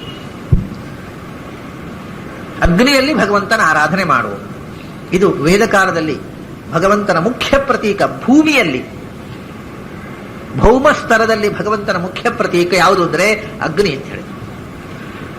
ಯಾಕೆಂದ್ರೆ ಅಗ್ನಿಯಷ್ಟು ಮುಖ್ಯವಾದ ಬೇರೆ ಎಲ್ಲವೂ ಪ್ರತೀಕವೇ. ನಿನಗೆ ಅಗ್ನಿಯಲ್ಲಿ ಭಗವಂತನನ್ನ ಹೆಚ್ಚು ಸ್ಪಷ್ಟವಾಗಿ ಅನುಸಂಧಾನ ಮಾಡುವುದು ಸಾಧ್ಯ. ಮತ್ತು ನೀನು ಕೊಟ್ಟ ಆಹುತಿಯನ್ನ ತಿನ್ನತಕ್ಕಂಥ ಪ್ರತೀಕ ಅದು. ದೇವರಿಗೆ ಸಮರ್ಪಣೆ ಮಾಡಿ ತಿನ್ನಿಸಬಹುದು ಆ ಮೂಲಕ. ಮತ್ತು ಭಗವಂತನ ಪ್ರಕಾಶ ಜ್ಯೋತಿಸ್ವರೂಪನಾದ ಎಲ್ಲವನ್ನೂ ಸುಟ್ಟು ನಾಶ ಮಾಡುವ, ನಿರ್ಮಲ ಮಾಡತಕ್ಕ ಬೆಳಕಿನ ರೂಪವಾದ ಭಗವಂತನ ಅನುಸಂಧಾನಕ್ಕೆ ಅತ್ಯಂತ ಶ್ರೇಷ್ಠವಾದ ಮಾಧ್ಯಮ ಅಗ್ನಿ. ಪ್ರತಿಸ್ಥಿತಂ. ಮತ್ತು ಅಗ್ನಿ ರೂಪದಿಂದ ಪ್ರತಿಯೊಬ್ಬರ ಒಳಗೂ ಇದ್ದಾನಲ್ಲ. ಅಹಂ ವೈಶ್ವಾನರೋ ಭೂತ್ವ ಪ್ರಾಣಿನಾಂ ದೇಹಮಾಶ್ರಿತ. ಪ್ರತಿಯೊಬ್ಬರ ಒಳಗೂ ಅವನು ಅಗ್ನಿಯಾಗಿ ಇದ್ರೆ ಮಾತ್ರ ಬದುಕು ನಡೆಯೋದು, ಇಲ್ಲದೆ ಇದ್ರೆ ದೇಹ ನಡೆಯೋದೇ ಇಲ್ಲ, ಚಲನೆಯೇ ಇಲ್ಲ. ಆದ್ರಿಂದ ಅವನು ಅಗ್ನಿಯಾಗಿ ವೈಶ್ವಾನರನಾಗಿ ಪ್ರತಿಯೊಬ್ಬರ ಒಳಗೂ ಇದ್ದಾನೆ. ಮತ್ತು ನೀನು ಅದನ್ನೇ ಹೊರಗಿನಿಂದ ಅಗ್ನಿ ಪ್ರತಿಷ್ಠೆ ಮಾಡಿ ಆ ಒಳಗಿರತಕ್ಕ ವೈಶ್ವಾನರನ ಪೂಜೆ ಮಾಡುವುದು. ಇದು ಅಂತರ್ಯಾಮಿಯ ಪೂಜೆ, ಅಗ್ನಿಮುಖದಲ್ಲಿ ಆರಾಧನೆ. ಅದು ಶ್ರೇಷ್ಠವಾದ ಪ್ರತೀಕ ಅಂತ. ಅವನು ಪ್ರತಿಯೊಂದರಲ್ಲೂ ಇದ್ದರೂ ನಮಗೆ ಒಂದು ಪ್ರತೀಕ ಬೇಕು, ಅಗ್ನಿ. ಆಮೇಲೆ ಅಗ್ನಿಯಲ್ಲಿ ಉಪಾಸನೆ ಎನ್ನುವುದು ಸ್ವಲ್ಪ ಶಿಥಿಲವಾಗಿ ಮರೆತು ಹೋದಾಗ, ಆಗ ಅಂದ್ರೆ ಅಗ್ನಿಯಲ್ಲಿಯೂ ಕೂಡ ಅನುಸಂಧಾನ ಕಷ್ಟವಾಯಿತು. ಆಗ ಅಂದ್ರೆ ಸಾಮಾನ್ಯ ಮಕ್ಕಳಿಗೆ ಏನಾಗಬೇಕು ಅಂದ್ರೆ, ಮಕ್ಕಳಿಗೆ ಒಂದು ಬೊಂಬೆ ಬೇಕು. ಹಾಗೆ ದೇವರ ವಿಗ್ರಹ ಪ್ರತಿಮಾಸು ಅಪ್ರಬುದ್ಧಾನಾಂ. ಅಗ್ನಿಯಲ್ಲಿ ಭಗವಂತನನ್ನು ಕಾಣಲಿಕ್ಕೆ ಸಾಧ್ಯ ಇಲ್ಲದೆ ಇದ್ದವರಿಗೆ ಪ್ರತಿಮೆ ಬೇಕಾಯಿತು. ವಿಗ್ರಹ, ಒಂದು ವಿಗ್ರಹದಲ್ಲಿ ಭಗವಂತನನ್ನು ಕಾಣುವುದು. ಐಡಲಟ್ರಿ, ಐಡಲ್ಸ್, ಪ್ರತೀಕಗಳನ್ನು, ಪ್ರತಿಮೆ, ಲೋಹಗಳಿಂದ ಪ್ರತಿಮೆಗಳನ್ನು ಮಾಡುವುದು. ಪ್ರತಿಮೆ ಅಂದರೆ ಅದೇ ಅಲ್ಲ ನಿಜವಾಗಿ. ಪ್ರತಿಮೆ, ಅಗ್ನಿಯೂ ಒಂದು ಪ್ರತಿಮೆ. ಅದು ಆಗಲೇ ಇದ್ದಾಗ ಇನ್ನೂ ಒಂದು ಪ್ರತಿಮೆ ಇದೆ. ನಾವು ಹೃದಯದಲ್ಲಿ ಧ್ಯಾನ ಮಾಡುವಾಗ ನಮ್ಮ ಮನಸ್ಸಿನಲ್ಲಿ ಕಾಣುವ ಭಗವಂತನ ಪ್ರತೀಕವೂ ಪ್ರತಿಮೆಯೇ. ಅದು ಮಾನಸ ಪ್ರತಿಮೆ. ಅದು ಕಷ್ಟ ಆದಾಗ ಹೊರಗಿನ ಅಗ್ನಿ ಪ್ರತಿಮೆ. ಅದು ಕಷ್ಟವಾದಾಗ ಭಗವಂತನ ರೂಪಗಳನ್ನ ಲೋಹಗಳಿಂದ, ಕಲ್ಲಿನಲ್ಲಿ, ಮಣ್ಣಿನಲ್ಲಿ ಕೆತ್ತಿದ, ಮರದಲ್ಲಿ ಕೆತ್ತಿದ ಪ್ರತಿಮೆ. ಇನ್ನೊಂದು ಪ್ರತಿಮೆ ಇದೆ, ಏನು ಅಂದ್ರೆ ಸ್ಥಂಡಿಲೆ ಮಂತ್ರ ಹೃದಯ. ನೆಲದಲ್ಲಿ ನಾವು ಮಂಡಲಗಳನ್ನು ಬಿಡಿಸ್ತೇವೆ. ಚಕ್ರಾಬ್ಜ ಮಂಡಲ, ಭದ್ರಕ ಮಂಡಲ, ಏನೋ ಮಂಡಲಗಳು. ಅದಕ್ಕೆ ಬೇರೆ ಬೇರೆ ಮಂಡಲಗಳನ್ನು ಬಿಡಿಸಿ, ಬೇರೆ ಬೇರೆ ಆರಾಧನೆಗೆ ಬೇರೆ ಬೇರೆ ಮಂಡಲಗಳು. ಆ ಮಂಡಲಗಳನ್ನು ಬಿಡಿಸಿ ಮಂಡಲದಲ್ಲೇ ಪೂಜೆ ಮಾಡ್ತೇವೆ ದೇವರನ್ನ. ಅದು ಒಂದು ಪ್ರತೀಕವೇ. ಅಗ್ನಿ ಅನ್ನುವುದು ಒಂದು ಪ್ರತೀಕ, ಮಂಡಲ ಅನ್ನುವುದು ಒಂದು ಪ್ರತೀಕ. ಭೂಮಿಯಲ್ಲಿ ಮಂಡಲ ಪ್ರತೀಕ. ಗಂಗಾದಿ ತೀರ್ಥಗಳು ಜಲ ಪ್ರತೀಕ ಭಗವಂತನದ್ದು. ಗಂಗೆಯಲ್ಲಿ ಭಗವಂತನ ಸನ್ನಿಧಾನವನ್ನ ನಾವು ಉಪಾಸನೆ ಮಾಡಿ ಗಂಗಾ ಪೂಜೆ ಅಂತ ಮಾಡ್ತೇವೆ, ಕಲಶ ಪೂಜೆ ಮಾಡ್ತೇವೆ. ಅಲ್ಲಿ ಆ ನೀರಿನಲ್ಲಿರತಕ್ಕಂಥ ಭಗವಂತನನ್ನ ಪೂಜೆ ಮಾಡ್ತೇವೆ. ಅಗ್ನಿಯಲ್ಲಿ, ಮಣ್ಣಿನಲ್ಲಿ, ನೀರಿನಲ್ಲಿ, ಬೆಂಕಿಯಲ್ಲಿ ಎಲ್ಲದರಲ್ಲೂ ಭಗವಂತನ ಪೂಜೆ ಇದೆ. ಆದರೆ ಬೆಂಕಿಯ ಪೂಜೆ ಶ್ರೇಷ್ಠ. ಆಮೇಲೆ ಹೃದಯದಲ್ಲಿ ಮಾನಸ ಸಂಸ್ಕಾರದಿಂದಲೂ ಭಗವಂತನ ಪ್ರತೀಕವೇ. ಇದೆಲ್ಲವೂ ಕಷ್ಟವಾದಾಗ, ಇದೆಲ್ಲವೂ ಆಗ ಏನು ಮಾಡಿದ್ರು ಅಂದ್ರೆ, ಆದರೆ ಹೆಚ್ಚು ಭಗವಂತನ ನೆನಪು ಕೊಡತಕ್ಕಂಥ ಸಾತ್ವಿಕ ವೈಬ್ರೇಷನ್ ಇರತಕ್ಕಂಥ ಸ್ಥಳಗಳನ್ನ ಹೋಗಿ ಸಂದರ್ಶನ ಮಾಡೋದು. ಅದು ಕ್ಷೇತ್ರಗಳು, ಪುಣ್ಯಕ್ಷೇತ್ರಗಳು. ಬದರಿ, ಪ್ರಯಾಗ, ಹರಿದ್ವಾರ, ಕಾಶಿ, ಅಂತೆಲ್ಲ ಯಾಕೆ ಹೋಗೋದು ಅಂದ್ರೆ, ಅಲ್ಲಿ ಯಾಕೆ ನಮ್ಮೂರಲ್ಲೇ ಹತ್ತಿರದಲ್ಲಿದ್ದ ಕ್ಷೇತ್ರ ಸಸಾರ ಆಗುತ್ತೆ. ಸ್ವಲ್ಪ ದೂರ ಹೋದರೆ ಅದು ಮಹತ್ವ. ಇಷ್ಟು ದೂರ ಹೋದೆವು, ಒಳ್ಳೆ ಕ್ಷೇತ್ರ ಅದು. ಯಾಕಂದ್ರೆ ನಾವು ಕಷ್ಟಪಟ್ಟದ್ರಿಂದ ಅದು ಒಳ್ಳೆಯದು ಕಾಣೋದು. ಹತ್ತಿರ ಇದ್ದದ್ರಿಂದ ಅದು ಪಕ್ಕದಲ್ಲೇ ಉಂಟ್ರಿ, ಅದೇನು ಉಪಯೋಗ ಇಲ್ಲ. ಪಕ್ಕದಲ್ಲಿದ್ರೆ ಉಪಯೋಗ ಇಲ್ಲ, ದೂರ ಅಷ್ಟು ಕಷ್ಟಪಟ್ಟು ಹೋಗಿದ್ದೇವಲ್ಲ, ಅದರಿಂದ ಅದು ಹೆಚ್ಚು ಮಹತ್ವದ ಕಾಣುತ್ತೆ. ಹತ್ತಿರದಲ್ಲಿದ್ದ ಕ್ಷೇತ್ರಕ್ಕೂ ಮಹತ್ವ ಇದೆ, ದೂರದಲ್ಲಿದ್ದ ಕ್ಷೇತ್ರಕ್ಕೂ ಮಹತ್ವ ಇದೆ. ಆದ್ರೆ ನಮಗೆ ಮತ್ತೆ ನಮ್ಮ ಮನಸ್ಸು ಎಲ್ಲಿ ಟ್ಯೂರ್ ಆಗುತ್ತೆ? ದೂರ ಹೋದಾಗ ಮನಸ್ಸು ಹೆಚ್ಚು ಸೆಳೆತ, ಹತ್ತಿರ ಇದ್ದದಲ್ಲಿ ಮನಸ್ಸು ಅಷ್ಟು ಟ್ಯೂರ್ ಆಗುವುದಿಲ್ಲ. ಆದ್ದರಿಂದ ನಮಗೆ ಮನಸ್ಸಿನಲ್ಲಿ ಅಥವಾ ಅಗ್ನಿಯ ಮುಖದಲ್ಲಿ, ಮನೆಯಲ್ಲಿ ಇರತಕ್ಕ ಪ್ರತಿಮೆಯಲ್ಲಿ, ಮಂಡಲದಲ್ಲಿ ಯಾವುದಲ್ಲಿಯೂ ಭಗವಂತನ ಚಿಂತನೆ ಮಾಡಲಿಕ್ಕೆ ಸಾಧ್ಯವಾಗದೇ ಇದ್ದಾಗ ಭಗವಂತನ ಚಿಂತನೆಗೆ ಮನಸ್ಸನ್ನು ಟ್ಯೂನ್ ಮಾಡುವುದಕ್ಕೋಸ್ಕರ ಬೇರೆ ಬೇರೆ ಕ್ಷೇತ್ರಗಳಿಗೆ ಹೋಗುವಂದ್ರು. ಯಾಕೆಂದ್ರೆ ಕ್ಷೇತ್ರದಲ್ಲಿ ಆ ನೆಲದಲ್ಲಿ ಇರತಕ್ಕ ವೈಬ್ರೇಷನ್ನೇ ಮನಸ್ಸನ್ನು ಸ್ವಚ್ಛಗೊಳಿಸುವಂಥದ್ದು ಅಷ್ಟೇ. ಕ್ಷೇತ್ರ ಅಂದ್ರೆ ಅಲ್ಲಿ ಏನೋ ಒಂದು ಟೆಂಪಲ್ ಇರುವುದರಿಂದ ಅಲ್ಲ, ಆ ಕ್ಷೇತ್ರವೇ ನಮ್ಮ ಮನಸ್ಸನ್ನ ಸ್ವಚ್ಛಗೊಳಿಸುವಂತಹ ವೈಬ್ರೇಷನ್ ಅನ್ನು ಒಳಗೊಂಡಿರ್ತದೆ. ಹೀಗೆ ಕ್ಷೇತ್ರ ಸಂದರ್ಶನ ಇದೆಲ್ಲ ಅಲ್ಲಿ ವಿಶೇಷವಾಗಿ ಭಗವಂತ ಇದ್ದಾನೆ. ಅಂದ್ರೆ ಭಗವಂತನ ವಿಶೇಷ ಅಸ್ತಿತ್ವ ನಮ್ಮ ಮನಸ್ಸಿಗೆ ಅಲ್ಲಿ ಮನನ ಮಾಡಿದಾಗ ಗೋಚರವಾಗುತ್ತೆ, ಬೇರೆ ಕಡೆ ಆಗುವುದಿಲ್ಲ. ಹೀಗೆ ಪ್ರತೀಕಗಳಿದ್ದರೂ ಕೂಡ ಯಾವ ಪ್ರತೀಕವನ್ನೇ ತಗೋ, ಪ್ರತಿಷ್ಠಿತಂ ವಿಷ್ಣು, ಪ್ರತಿಯೊಂದು ಪ್ರತೀಕದಲ್ಲಿಯೂ ಭಗವಂತ ಇದ್ದಾನೆ. ಅದನ್ನ ತಿಳಿಯೋದು, ಗುರುತಿಸೋದು ಮುಖ್ಯ ಅಷ್ಟೇ. ಇರೋದು ಇದ್ದೇ ಇದೆ, ನಮಗೆ ಗೊತ್ತಿರೋದು ಮುಖ್ಯ. ಪ್ರತಿಷ್ಠಿತಂ ವಿಷ್ಣು ನಿತ್ಯಾಮೃತಂ, ಅವನು ನಮಗೆ ಅಮೃತತ್ವವನ್ನು ಕೊಡುವವ, ಮೋಕ್ಷಪ್ರದ. ಅವನು ಸ್ವತಃ ನಿತ್ಯ ಅಮೃತ, ಅಂದ್ರೆ ಎಂದೂ ಕೂಡ ಸಾವಿಲ್ಲದವ. ಅನಾಮಯಂ, ಯಾವ ರೀತಿಯ ತೊಂದರೆಗಳು, ದೋಷಗಳು, ಬಾಧಕಗಳು ಇಲ್ಲದೆ ಇರುವವ. ಅಂದ್ರೆ ಎಲ್ಲಿಯೂ ಇದ್ದರೂ ಕೂಡ ಆ ವಸ್ತು ನಾಶವಾದಾಗ ಅವನಿಗೆ ನಾಶ ಇದೆ. ಇದು ಮುಖ್ಯ ವಿಷಯ. ಅವನು ಅಗ್ನಿಯಲ್ಲಿ ಭಗವಂತ ಇದ್ದಾನೆ, ಅಗ್ನಿ ನಂದಿ ಹೋಗ್ತದೆ. ಅಗ್ನಿ ನಂದಿ ಹೋದರೂ ಅವನು ನಿತ್ಯಾಮೃತ, ಅವನು ನಂದಿ ಹೋಗುವುದಿಲ್ಲ. ಅಗ್ನಿಯಲ್ಲಿ ಅನೇಕ ದೋಷಗಳಿವೆ. ಅಗ್ನಿಯು ಪೂರ್ತಿ ನಿರ್ದುಷ್ಟವಾದ ವಸ್ತು ಅಲ್ಲ. ಅಗ್ನಿಯಲ್ಲಿ ದೋಷಗಳಿರಬಹುದು, ಅಥವಾ ಯಾವುದೇ ಒಂದು ಪ್ರತೀಕದಲ್ಲಿ ದೋಷ ಇರಬಹುದು. ಪಂಚಲೋಹದ ಪ್ರತೀಕ, ಆ ಪಂಚಲೋಹದ ಪ್ರತೀಕದಲ್ಲಿ ಕೊಳೆಯಾಗತ್ತೆ. ಅದಕ್ಕೆ ವರ್ಷಕ್ಕೊಮ್ಮೆ ಉದ್ವರ್ತನೆ ಅಂತ ಮಾಡ್ತಾರೆ. ಉದ್ವರ್ತನೆ ಮಾಡಿ ತಿಕ್ಕಿ ತೊಳೆದು ಮಾಡಿದ್ರೆ, ಯಾವ ಕಲ್ಲಿನ ಪ್ರತಿಮೆ ಆದ್ರೂ ವರ್ಷಕ್ಕೊಮ್ಮೆ ದೇವಾಲಯದಲ್ಲಿ ಉದ್ವರ್ತನೆ ಅಂತಿದೆ. ಅದನ್ನು ತಿಕ್ಕಿ ತೊಳೆದು ಬ್ರಷ್ ಹಾಕಿ, ದೇವರಿಗೆ ಬ್ರಷ್ ಹಾಕಿ ತೊಳೆದು ಎಲ್ಲ ಪಾರ್ವತಿಯ ಮೈಯ ಹಾಗೆ ಅಲ್ಲಿ ಕೊಳೆ ಆಗತ್ತೆ, ಆಗ ಉದ್ವರ್ತನೆ ಮಾಡ್ತಾರೆ. ಆದರೆ ಭಗವಂತನಿಗೆ ಉದ್ವರ್ತನೆ ಅದು ಭಗವಂತನ ಪ್ರತೀಕಕ್ಕೆ. ಪ್ರತೀಕದಲ್ಲಿ ಕೊಳೆಯಾದರೂ ಅವನು ಅನಾಮಯಂ, ಅವನಿಗೆ ಕೊಳೆಯಾಗುವುದಿಲ್ಲ. ಪ್ರತೀಕ ನಾಶವಾದರೂ ಕೂಡ ಅವನು ನಾಶವಾಗುವುದಿಲ್ಲ. ಅವನು ನಿತ್ಯಾಮೃತಂ ಅನಾಮಯಂ. ಪ್ರತಿಷ್ಠಿತಂ ವಿಷ್ಣು ನಿತ್ಯಾಮೃತಂ ಅನಾಮಯಂ. ಇಲ್ಲಿ ಮತ್ತೊಂದು ಹೊಸ ರೀತಿಯ ಉಪಾಸನೆಗೆ ಬಂದರು. ಶಂಖ ಚಕ್ರಧರಂ ಒಂದೇ ವರಾಭಯ ಕರೋತ್ಯತಂ. ಶಂಖ ಚಕ್ರಧರಂ ಒಂದೇ. ಶಂಖಚಕ್ರಗಳನ್ನು ಧರಿಸಿರತಕ್ಕಂಥ ಈ ಶಂಖಚಕ್ರ ಧರಿಸಿರತಕ್ಕಂಥದ್ದು ಹಂಸ ಗಾಯತ್ರಿ, ಹಂಸ ಮಂತ್ರದಿಂದ ಪ್ರತಿಪಾದ್ಯನಾದ ಭಗವಂತನು ಶಂಖಚಕ್ರಧರ. ಗಾಯತ್ರಿಯಲ್ಲಿ ಪ್ರತಿಪಾದ್ಯರಾಗಿರತಕ್ಕಂಥ ಹಂಸರೂಪಿ ಪರಮಾತ್ಮ, ಸವಿತೃನಾಮಕ ಗಾಯತ್ರಿ ವಾಚ್ಯನಾದ ಪರಮಾತ್ಮ ಮತ್ತು ನರಸಿಂಹ, ಇವು ಶಂಖಚಕ್ರಧರಗಳು. ಎರಡೇ ಆಯುಧ, ಉಳಿದ ಎರಡು ಕೈ ಹೀಗೆ. ನರಸಿಂಹನಿಗೂ ಹಾಗೆ, ಗಾಯತ್ರಿ ಪ್ರತಿಪಾದ್ಯನಾದ ಸವಿತೃನಾರಾಯಣನಿಗೂ ಹಾಗೆ, ಹಂಸರೂಪಿಯಾದ ಪರಮಾತ್ಮನಿಗೂ ಹಾಗೆ. ಎರಡು ಕೈಯನ್ನ ತೊಡೆಯ ಮೇಲೆ ಇಟ್ಟುಕೊಂಡು ಎರಡು ಕೈಯಲ್ಲಿ ಶಂಖಚಕ್ರಗಳನ್ನು ಹಿಡಿದ ರೂಪ. ಅದರಿಂದ ಹಂಸರೂಪಿಯಾದ ಪರಮಾತ್ಮ ಅದು ಬ್ರಹ್ಮದೇವರು ಉಪಾಸನೆ ಮಾಡತಕ್ಕಂಥದ್ದು. ಬ್ರಹ್ಮದೇವರು ಹಂಸವಾಹನ ಅಂದ್ರೆ ನಿಜವಾಗಿ ಏನರ್ಥ ಗೊತ್ತೋ, ಹಂಸರೂಪಿಯಾದ ಪರಮಾತ್ಮನ ಹೃದಯದಲ್ಲಿ ಧರಿಸಿದವರು ಅಂತ. ಯಾವುದೋ ಒಂದು ಹಂಸದ ಮೇಲೆ ಕೂತು ಓಡಾಡ್ತಾರೆ ಅಂತಲ್ಲ, ಹಂಸರೂಪಿಯಾದ ಪರಮಾತ್ಮನನ್ನು ಹೃದಯದಲ್ಲಿ ಹೊತ್ತವರು ಹಂಸವಾಹನ. ಆದ್ದರಿಂದ ಬ್ರಹ್ಮದೇವರಿಗೆ ಉಪಾಸ್ಯವಾದ ರೂಪ ಅದು. ಬ್ರಹ್ಮದೇವರಿಗೆ ಕಂಡ ರೂಪ. ಭಾಗವತದಲ್ಲಿ ಆ ಕಥೆ ಹಾಗೆ ಇದೆ. ಬ್ರಹ್ಮದೇವರು ಹತ್ತಿರ ಋಷಿಗಳು ಹೋಗಿ ಕೆಲವು ಪ್ರಶ್ನೆಗಳನ್ನು ಹಾಕಿದರಂತೆ. ಆ ಪ್ರಶ್ನೆಗಳನ್ನ ಉತ್ತರ ಕೊಡುವುದು ಬ್ರಹ್ಮದೇವರಿಗೆ ಕೊಡಬಹುದಿತ್ತು, ಆದರೂ ಅದು ತನಗೂ ಕಷ್ಟಪ್ಪ, ಭಗವಂತನೇ ಅದಕ್ಕೆ ಉತ್ತರ ಕೊಡಬೇಕು ಅಂತ ಹೇಳಿ ದೇವರನ್ನ ಸ್ತೋತ್ರ ಮಾಡಿದ್ರಿಂದ ಆಗ ಹಂಸರೂಪಿಯಾದ ಪರಮಾತ್ಮ ಬಂದು ಉತ್ತರ ಕೊಟ್ಟ ಅಂತ. ಬ್ರಹ್ಮದೇವರ ಧ್ಯಾನದಲ್ಲಿ ಗೋಚರವಾದ ರೂಪ ಅದು.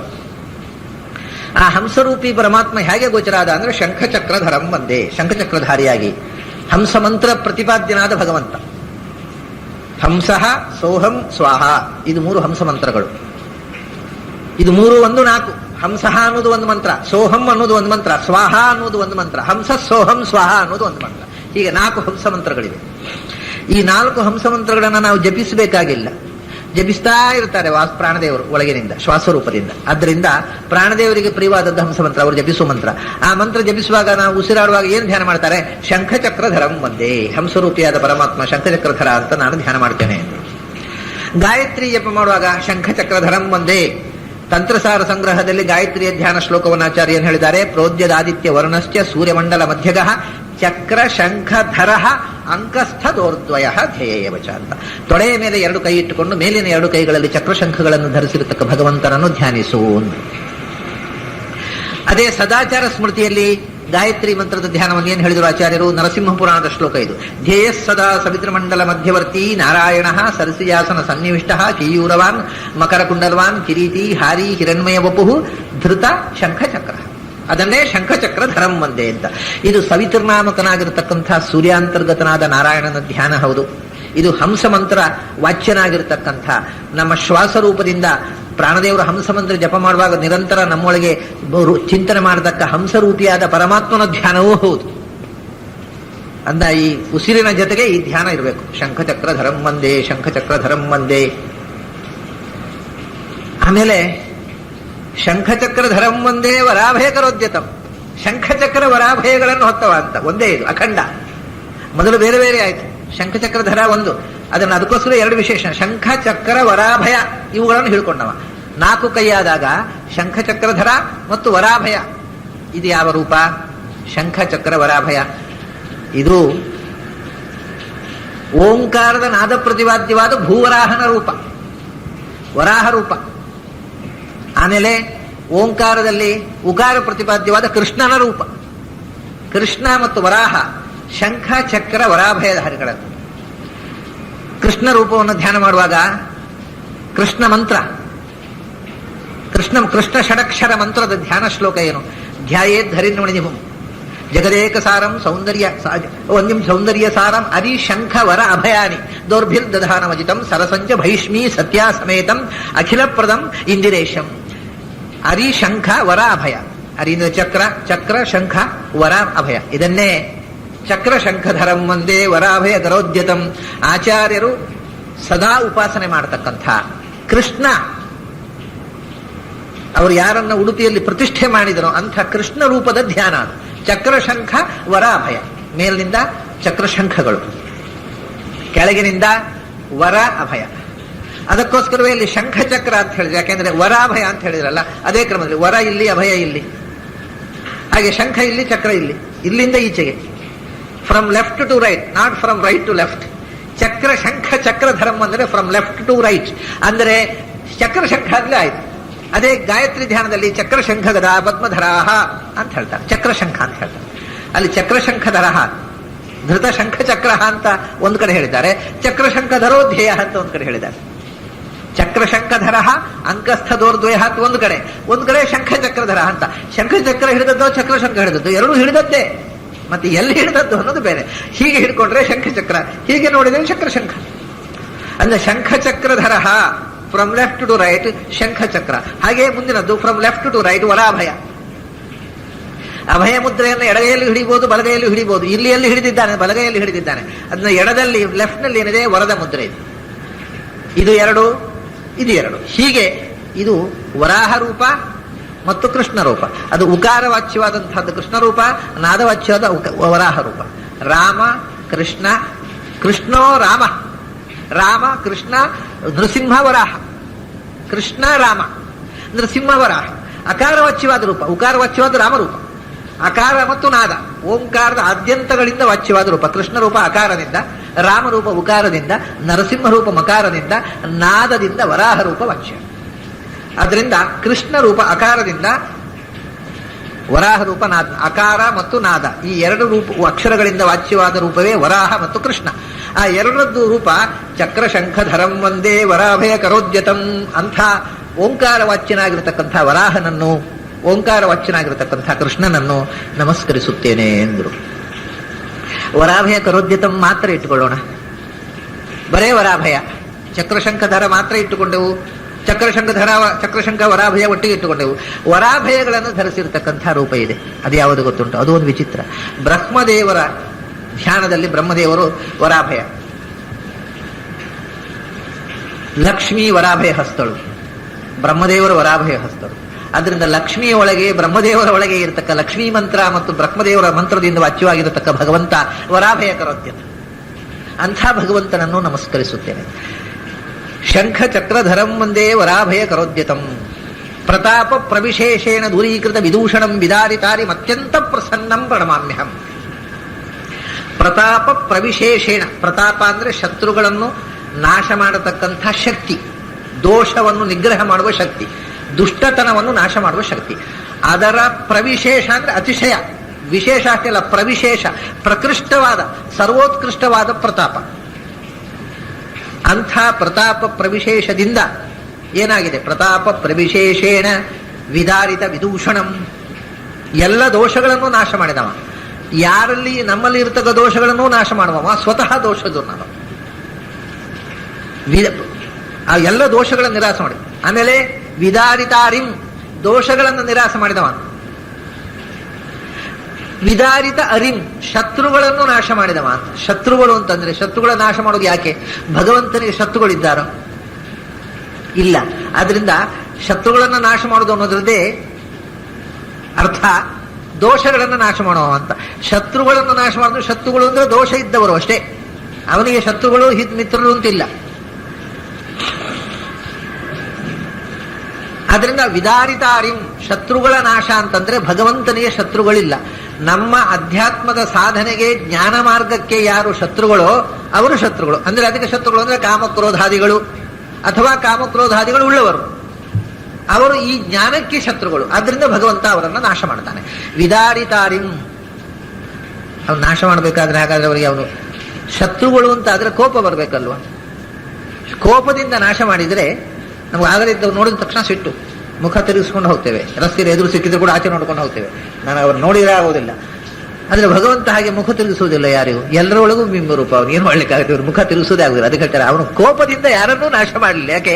ಅತ್ಯಂತ ಪ್ರಸನ್ನ, ಯಾವಾಗಲೂ ಆನಂದವಾಗಿ ಸಂತೋಷವಾಗಿರುವ, ಯಾರ ಮೇಲೂ ಕೋಪವೇ ಬರುವುದಿಲ್ಲ ಅವನಿಗೆ. ಅವನ ಸಂಹಾರದ ಹಿಂದೆಯೂ ಇರುವುದು ಪ್ರೀತಿ, ಅನುಕಂಪೆ ಹೊರತು ಕೋಪ ಅಲ್ಲ. ಅತ್ಯಂತ ಪ್ರಸನ್ನಂ ಪ್ರಣಮಾಮ್ಯಹಂ. ಹಾಗೆ ಸದಾ ಪ್ರಸನ್ನನಾಗಿ ಎಲ್ಲರ ಮೇಲೂ ಪ್ರಸಾದ, ಅವನ ನಾಶವೂ ಕೂಡ ಪ್ರಸಾದವೇ. ನಾಗ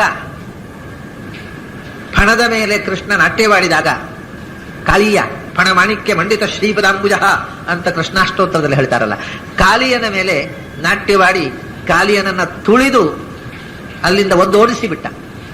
ಆಗ ಕೋಪೋಪ್ಯನುಗ್ರಹ ಏವನಃ ಅಂತ ಅಲ್ಲಿ ಇರತಕ್ಕಂಥ ನಾಗಸ್ತ್ರೀಯರು ಕೃಷ್ಣನನ್ನ ಪ್ರಾರ್ಥನೆ ಮಾಡಿದ್ರಂತೆ, ನಿನ್ನ ಕಾರುಣ್ಯ ದೊಡ್ಡದು. ಯಾಕೆಂದ್ರೆ ನಮ್ಮ ಯಜಮಾನರಿಗೆ ಭಾರಿ ಸಿಟ್ಟಿತ್ತು, ಅವ್ರ ಜೊತೆ ಸಂಸಾರ ಮಾಡೋದೇ ಕಷ್ಟ, ಅವ್ರಿಗೆ ಒಳ್ಳೆ ಬುದ್ಧಿ ಕೊಟ್ಟೆ, ನಿನ್ನ ಕೋಪದಿಂದ ಅವರಿಗೆ ಒಳ್ಳೇದಾಯ್ತು ಅಂತ ಹೇಳಿದ್ರು. ನಿನ್ನ ಕೋಪ ಅನುಗ್ರಹ ಅಂತ. ಅತಿಶಯವಾದ ಕೋಪ ಇದ್ದಾಗ ಅವರ ಕೋಪದ ಮೇಲೆ ಇವನು ನಾಟ್ಯಾಡಿ ಅವನನ್ನ ಮಣಿಸಿಬಿಟ್ಟ, ಅವನು ಜಗ್ಗಿಬಿಟ್ಟ. ಅಂದ್ರೆ ಅದು ಅವನನ್ನ ನಾಶ ಮಾಡಿದ್ದಲ್ಲ, ಅವನನ್ನು ಸೋಲಿಸಿದ್ದಲ್ಲ, ಅವನಲ್ಲಿ ಇದ್ದ ದುಷ್ಟವಾದಂತಹ ಸ್ವಭಾವವನ್ನ ಸೋಲಿಸಿದ. ಆಮೇಲೆ ಕಾಳಿಯ ಬಹಳ ಮೃದುವಾಗಿ ಭಗವದ್ಭಕ್ತನಾಗಿ ಬಿಟ್ಟ. ಇದನ್ನೇ ಭಗವಂತನ ಕೋಪವೂ ಪ್ರಸಾದ. ಆದ್ರಿಂದ ಅವನ ಕೋಪ ಅಲ್ವೇ ಅಲ್ಲ, ಅದು ಸದಾ ಪ್ರಸನ್ನ. ಇನ್ನೊಬ್ಬರ ಮೇಲೆ ಕೋಪ ಮಾಡಿದ್ರು ಅದು ಅನುಗ್ರಹವೇ. ಅನುಗ್ರಹ ರೂಪವಾದ ಕೋಪ ಹೊರತು ದ್ವೇಷ ರೂಪವಾದ ಆಕ್ರೋಶ ರೂಪವಾದ ಕೋಪ ಭಗವಂತನ ಇಲ್ವೇ ಇಲ್ಲ. ಅತ್ಯಂತ ಪ್ರಸನ್ನಂ ಪ್ರಣಮಾಮ್ಯಹಂ. ಅಂಥ ಭಗವಂತನನ್ನು ನಾನು ನಮಸ್ಕಾರ ಮಾಡ್ತೇನೆ. ವಿದಾರಿತಾರಿಂ ಪ್ರತಾಪ ಪ್ರವಿಶೇಷೇಣ ದೂರೀಕೃತ ವಿದೂಷಣಂ, ಎಲ್ಲ ದೋಷಗಳನ್ನು ಶತ್ರುಗಳನ್ನು ನಾಶ ಮಾಡಿದೆ. ವಿದಾರಿತಾರಿಂ ಅತ್ಯಂತ ಪ್ರಸನ್ನಂ ಪ್ರಣಮಾಮ್ಯಹಂ. ಅಪ್ರಮೇಯಂ ಅಜಂ ನಿತ್ಯಂ ವಿಶಾಲಂ ಅಮೃತಂ ಪರಂ. ಇನ್ನೊಂದು ಮುಂದಿನದೊಂದು ಸಮಸ್ಯೆ ಇರುವ ಒಂದು ಶಬ್ದ ಇದೆ ಪುನಃ. ಕೃತ ನಿತ್ಯಾಲಯಾಲೋಕೆ ನಮಸ್ಯಾಮಿ ಜಗತ್ಪತಿಂ ಅಂತ ಋಷಿಕೇಶ ತೀರ್ಥರು ಬರೆದ ಪುಸ್ತಕದಲ್ಲಿ ಹಾಗಿದೆ. ಕೃತನಿತ್ಯಾಲಯಾಲೋಕೆ ಅಂತ. ಆದರೆ ಕೃತನಿತ್ಯಾಲಯ ಅಂತ ಆಕಾರತ್ವದ ಪದಕ್ಕೆ ಇಲ್ಲಿ ಎಲ್ಲಿಯೂ ಅನ್ವಯ ಇಲ್ಲ. ಆದ್ರಿಂದ ನಾನು ಮೊದಲು ಏನು ಊಹೆ ಮಾಡಿದ್ದೆ, ಎಲ್ಲ ಸೊನ್ನೆ ಹಾಕುವುದು ದೀರ್ಘ ಹಾಕಿರ್ಬೇಕು, ಕೈ ತಪ್ಪಿ ಅಂತ. ಅದರಿಂದ ಕೃತನಿತ್ಯಾಲಯಂ ಲೋಕೆ ಅಂತಿದ್ರೆ ಅರ್ಥ ಆಗತ್ತೆ. ಹಾಗೆ ಇಟ್ಕೊಂಡು ಅರ್ಥ ಮಾಡೋಣ. ಆಮೇಲೆ ನಾನು ಅದನ್ನ ಕಾನ್ಸಂಟ್ರೇಟ್ ಮಾಡ್ತಾ ಮಾಡ್ತಾ ಕೃತನಿತ್ಯಾಲಯ ಲೋಕೆ ಕೂಡ ಆಗತ್ತೆ ಅಂತ ತೀರ್ಮಾನಕ್ಕೆ ಬಂದೆ. ಆ ಪಾಠವು ಸರಿಯೇ ಅಂತ. ಋಷಿಕೇಶ ತೀರ್ಥರು ಬರೆದಿದ್ದಂತಹ ಪಾಠವೂ ಕೂಡ, ಋಷಿಕೇಶ ತೀರ್ಥರು ಬರೆದಿಟ್ಟ ಅನೇಕ ಪಾಠಗಳು ಈಗ ಅರ್ಥ ಆಗೋದಿಲ್ಲ. ಅಂಥ ಅರ್ಥ ಆಗದೇ ಇದ್ದದ್ದಲ್ಲಿ ಇದು ಒಂದು. ಇದಕ್ಕೆ ಅರ್ಥ ಮಾಡಲಿಕ್ಕೆ ಸಾಧ್ಯ, ಆದರೆ ಇನ್ನೂ ಕೆಲವು ಅರ್ಥ ಮಾಡ್ಲಿಕ್ಕೆ ಆಗದಂತಹ ಕೆಲವು ಶಬ್ದಗಳು ಉಳಿದು ಬಿಟ್ಟಿದ್ದಾವೆ. ಅದು ಕೈತಪ್ಪಿನಿಂದ ಬರೆದದ್ದೋ ನಿಜವಾಗಿ ಅರ್ಥ ಇದೆಯೋ ಅನ್ನೋದು ತೀರ್ಮಾನ ಆಗಬೇಕಾದ ಇಂಥ ಅನೇಕ ಪ್ರಯೋಗಗಳಿವೆ ಋಷಿಗೇಶ್ವರ ಪುಸ್ತಕದಲ್ಲಿ. ಇದೀಗ ಸುನಿತ್ಯ ಸುಖಂ ಅಕ್ಷಯ್ಯಂ ಅಪ್ರಮೇಯಂ ಅಜಂ ನಿತ್ಯಂ ವಿಶಾಲಂ ಅಮೃತಂ ಪರಂ. ಅಪ್ರಮೇಯಂ ಭಗವಂತ ಅಪ್ರಮೇಯ. ಅಪ್ರಮೇಯ ಅಂದ್ರೆ ಏನು? ಆ ಶಬ್ದಕ್ಕೆ ಅರ್ಥ ಏನು ಅಂದ್ರೆ ಮೇಯ ಅಂದ್ರೆ ತಿಳಿಯಲಿಕ್ಕೆ ಸಾಧ್ಯವಾದ ವಸ್ತು ಅಂತ ಅರ್ಥ. ಪ್ರಮೇಯ ಅಂತ ಹೇಳ್ತೇವೆ. ಪ್ರಮೇಯ ಅಂದ್ರೆ ಪದಾರ್ಥ. ಜಗತ್ನಲ್ಲಿ ಪದಾರ್ಥ ಅಂತೇವೆ. ಪದಾರ್ಥದ ಇನ್ನೊಂದು ಶಬ್ದ ಪ್ರಮೇಯ ಅಂತ. ಪದಾರ್ಥ ಅಂದ್ರೆ ಏನು? ಪದ ಅಂದ್ರೆ ಶಬ್ದ. ಶಬ್ದದಿಂದ ಅರಿಯತೆ ತಿಳಿಯಲ್ಪಡುವಂಥದ್ದು. ಯಾವುದಕ್ಕೆ ಒಂದು ಹೆಸರಿದೆಯೋ ಅದು ಪದಾರ್ಥ. ಹೆಸರಿಲ್ಲದೆ ಇದ್ರೆ ಪದಾರ್ಥವೇ ಆಗುದಿಲ್ಲ. ಪದಾರ್ಥ ಅಂದ್ರೆ ಒಂದು ಶಬ್ದದಿಂದ ಕರೆಯಲ್ಪಡುವ ವಸ್ತು ಅಂತ. ಪ್ರಮೇಯ ಅಂದ್ರೂ ಅದೇ, ಒಂದು ಶಬ್ದದ ಮೂಲಕ ನಮ್ಮ ಪ್ರಮೆಗೆ ಅರಿವಿಗೆ ಬರುವಂಥದ್ದು ಪ್ರಮೇಯ. ನಮ್ಮ ಅರಿವಿಗೆ ಗೋಚರವಾಗುವ ಪ್ರಪಂಚ ಅಂತ ಅರ್ಥ. ಪ್ರಮೇಯ ಅಂದ್ರೆ ಪ್ರಮಾತುಂ ಯೋಗ್ಯಂ ಪ್ರಮೇಯಂ ಪದೇನ ಅರಿಯತೆ ಇತಿ ಪದಾರ್ಥ. ಒಂದು ಶಬ್ದದ ಮೂಲಕ ತಿಳಿಯಲ್ಪಡುವಂಥದ್ದು, ನಮ್ಮ ಅರಿವಿಗೆ ಗೋಚರವಾಗುವಂಥದ್ದು, ಅದು ಪ್ರಮೇಯ.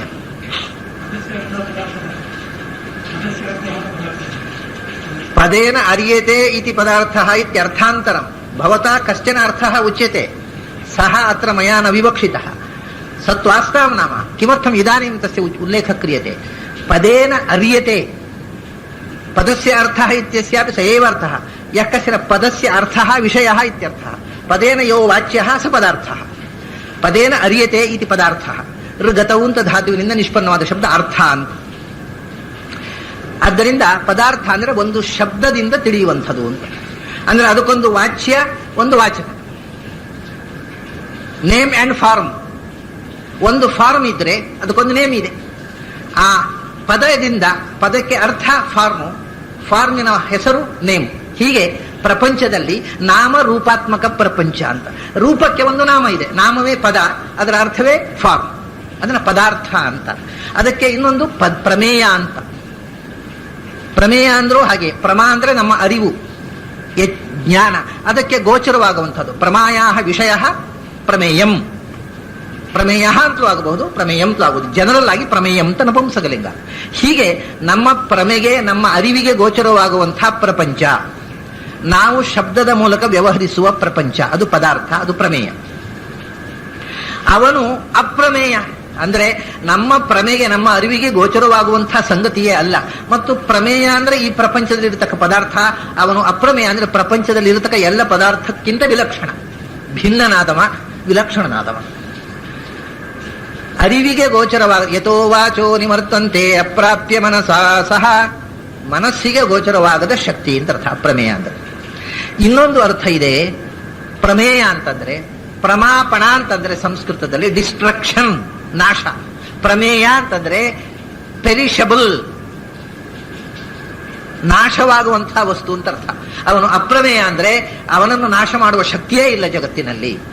ಇನ್ನೂ ಒಂದು ಅರ್ಥ ಇದೆ, ಏನು ಅಂತಂದ್ರೆ ಮಾನಂ ಜ್ಞಾನಂ ಲಯಶ್ಚೈವ ನಿರ್ಮಾಣಂಚ. ಪ್ರಮಾಪಣ ಅಂತಂದ್ರೆ ಮಾನ ಅಂದ್ರೆ ನಿರ್ಮಾಣ, ಪ್ರಮೇಯ ಅಂತಂದ್ರೆ ನಿರ್ಮಿತವಾದ, ಹುಟ್ಟಿದ, ಸೃಷ್ಟವಾದ ವಸ್ತು ಅಂತ ಅರ್ಥ. ಹಾಗಾದ್ರೆ ಪ್ರಮೇಯ ಅಂತಂದ್ರೆ ಹುಟ್ಟು ಸಾವು ಉಳ್ಳದ್ದು ಅಂತ. ಅಪ್ರಮೇಯ ಅಂದ್ರೆ ಹುಟ್ಟು ಸಾವುಗಳು ಇಲ್ಲದವ. ಮೂರನೇ ಅರ್ಥ, ಇನ್ನೊಂದು ಅರ್ಥ ಇದೆ.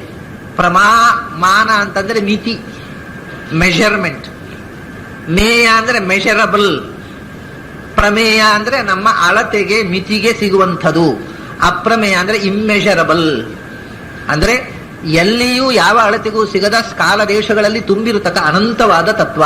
ಆದ್ದರಿಂದಲೇ ಯಾವುದು ಇಮ್ಮೆಷರಬಲ್ಲೋ ಅದಕ್ಕೆ ನಾಶ ಇಲ್ಲ, ಅದಕ್ಕೆ ಹುಟ್ಟಿಲ್ಲ. ಅವಿನಾಶಿತು ತದ್ವಿಧಿ ಏನ ಸರ್ವಮಿದಂ ತತಂ. ಯಾವುದು ಎಲ್ಲೆಡೆಯೂ ತುಂಬಿದೆಯೋ ಅದಕ್ಕೆ ನಾಶ ಇಲ್ಲ ಅಂತ ಗೀತೆ ಹೇಳ್ತದೆ. ಅದನ್ನೇ ಹೇಳಿದ್ರು ಅವನು ಅಪ್ರಮೇಯ ಅಂದ್ರೆ, ಮೇಯ ಅಂದ್ರೆ ಮಿತಿಗೆ ಒಳಪಟ್ಟವ. ಪ್ರಮೇಯ ಅವನು ಅಲ್ಲ ಅಂದ್ರೆ ಅವನು ಅಮಿತ, ಅವನು ಅನಂತ, ಎಲ್ಲ ಕಡೆ ತುಂಬಿರುವ. ಆದ್ದರಿಂದಲೇ ಅವನನ್ನು ಸೃಷ್ಟಿ ಮಾಡುವುದು, ಹುಟ್ಟುವುದು, ಅವನು ಸಾಯುವುದು ಸಾಧ್ಯ ಇಲ್ಲ. ಹುಟ್ಟು ಸಾವುಗಳಿಂದ ಆಚೆಗಿರ್ತ. ಅದನ್ನೇ ಹೇಳಿದ್ರು ಅಪ್ರಮೇಯಂ ಅಂದ್ರೆ ವಿವರಣೆ, ಅಜಂ ನಿತ್ಯಂ.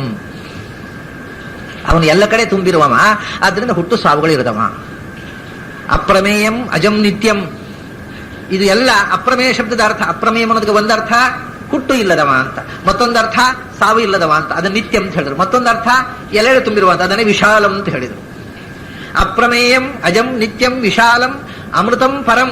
ಪರಂ ಅಮೃತಂ. ಎಲ್ಲಕ್ಕಿಂತ ಮಿಗಿಲಾದ ಮೋಕ್ಷಪ್ರದವಾದ ಶಕ್ತಿ.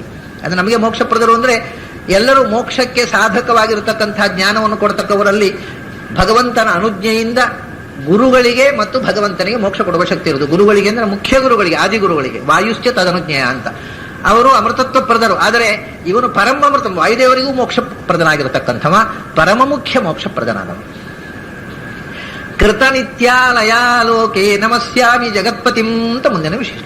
ಕೃತನಿತ್ಯಾಲಯಂ ಲೋಕೆ ಅಂತ ಇದ್ದರೂ ಇರಬಹುದು ಅಂತ ನಾನು ಮೊದಲು ಊಹಿಸಿ ಹಾಗೆ ಪಾಠವನ್ನ ಮೆನ್ಷನ್ ಮಾಡಿದ್ದೆ, ಅದನ್ನು ಎಡಿಟ್ ಮಾಡಿ ಪ್ರಿಂಟ್ ಮಾಡುವಾಗ.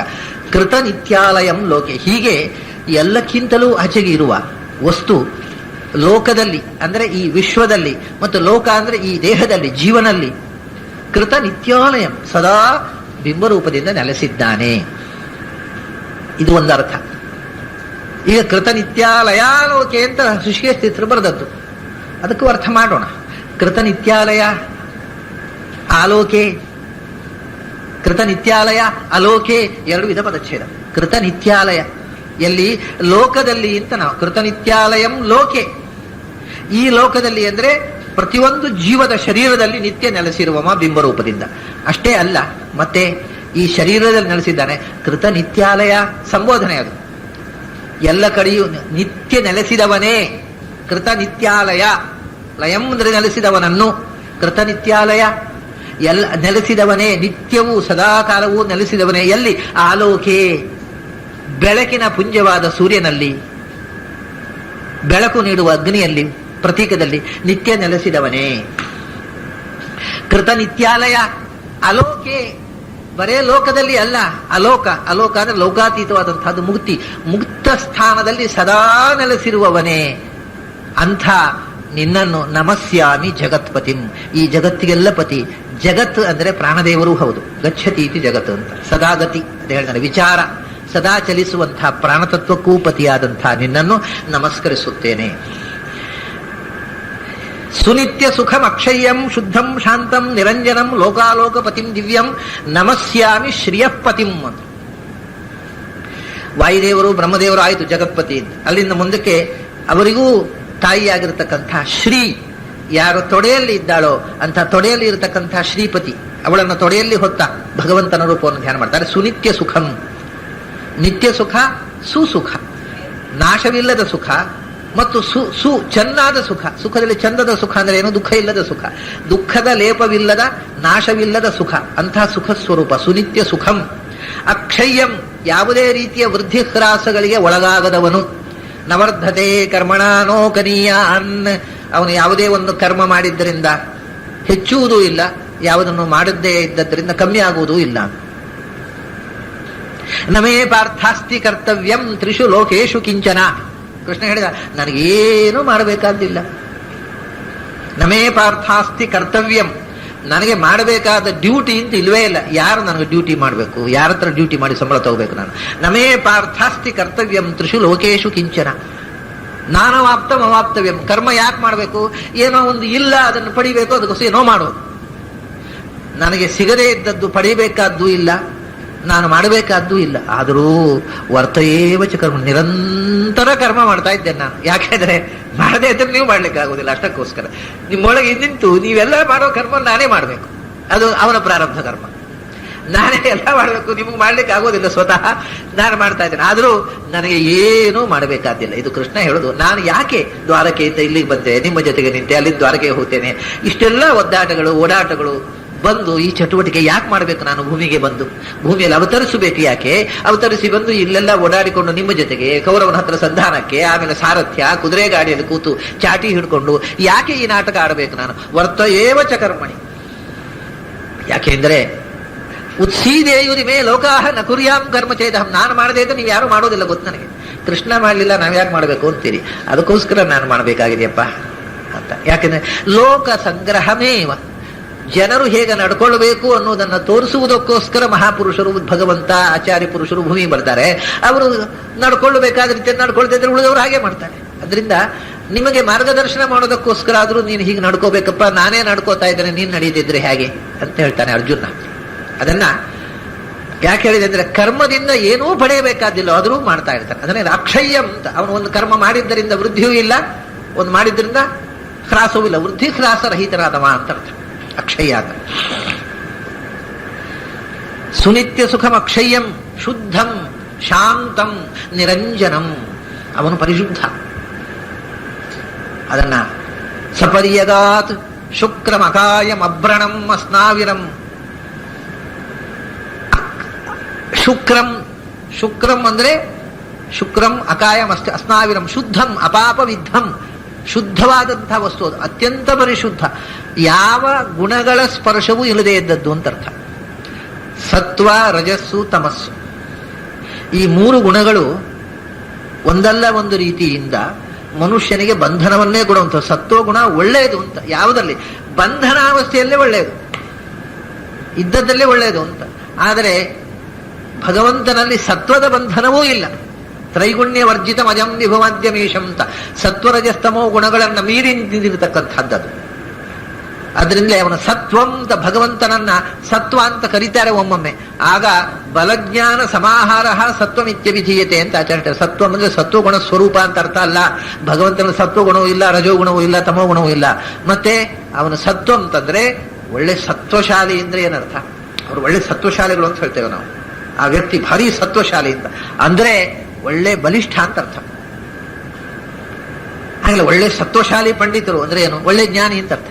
ಅದರಿಂದ ಸತ್ವ ಅಂದ್ರೆ ಬಲಜ್ಞಾನ ಸಮಾಹಾರ, ಜ್ಞಾನ ಬಲಗಳ ಸಮಷ್ಟಿಯೇ ಸತ್ವ ಹೊರತು ಸತ್ವಗುಣ ಅಲ್ಲ.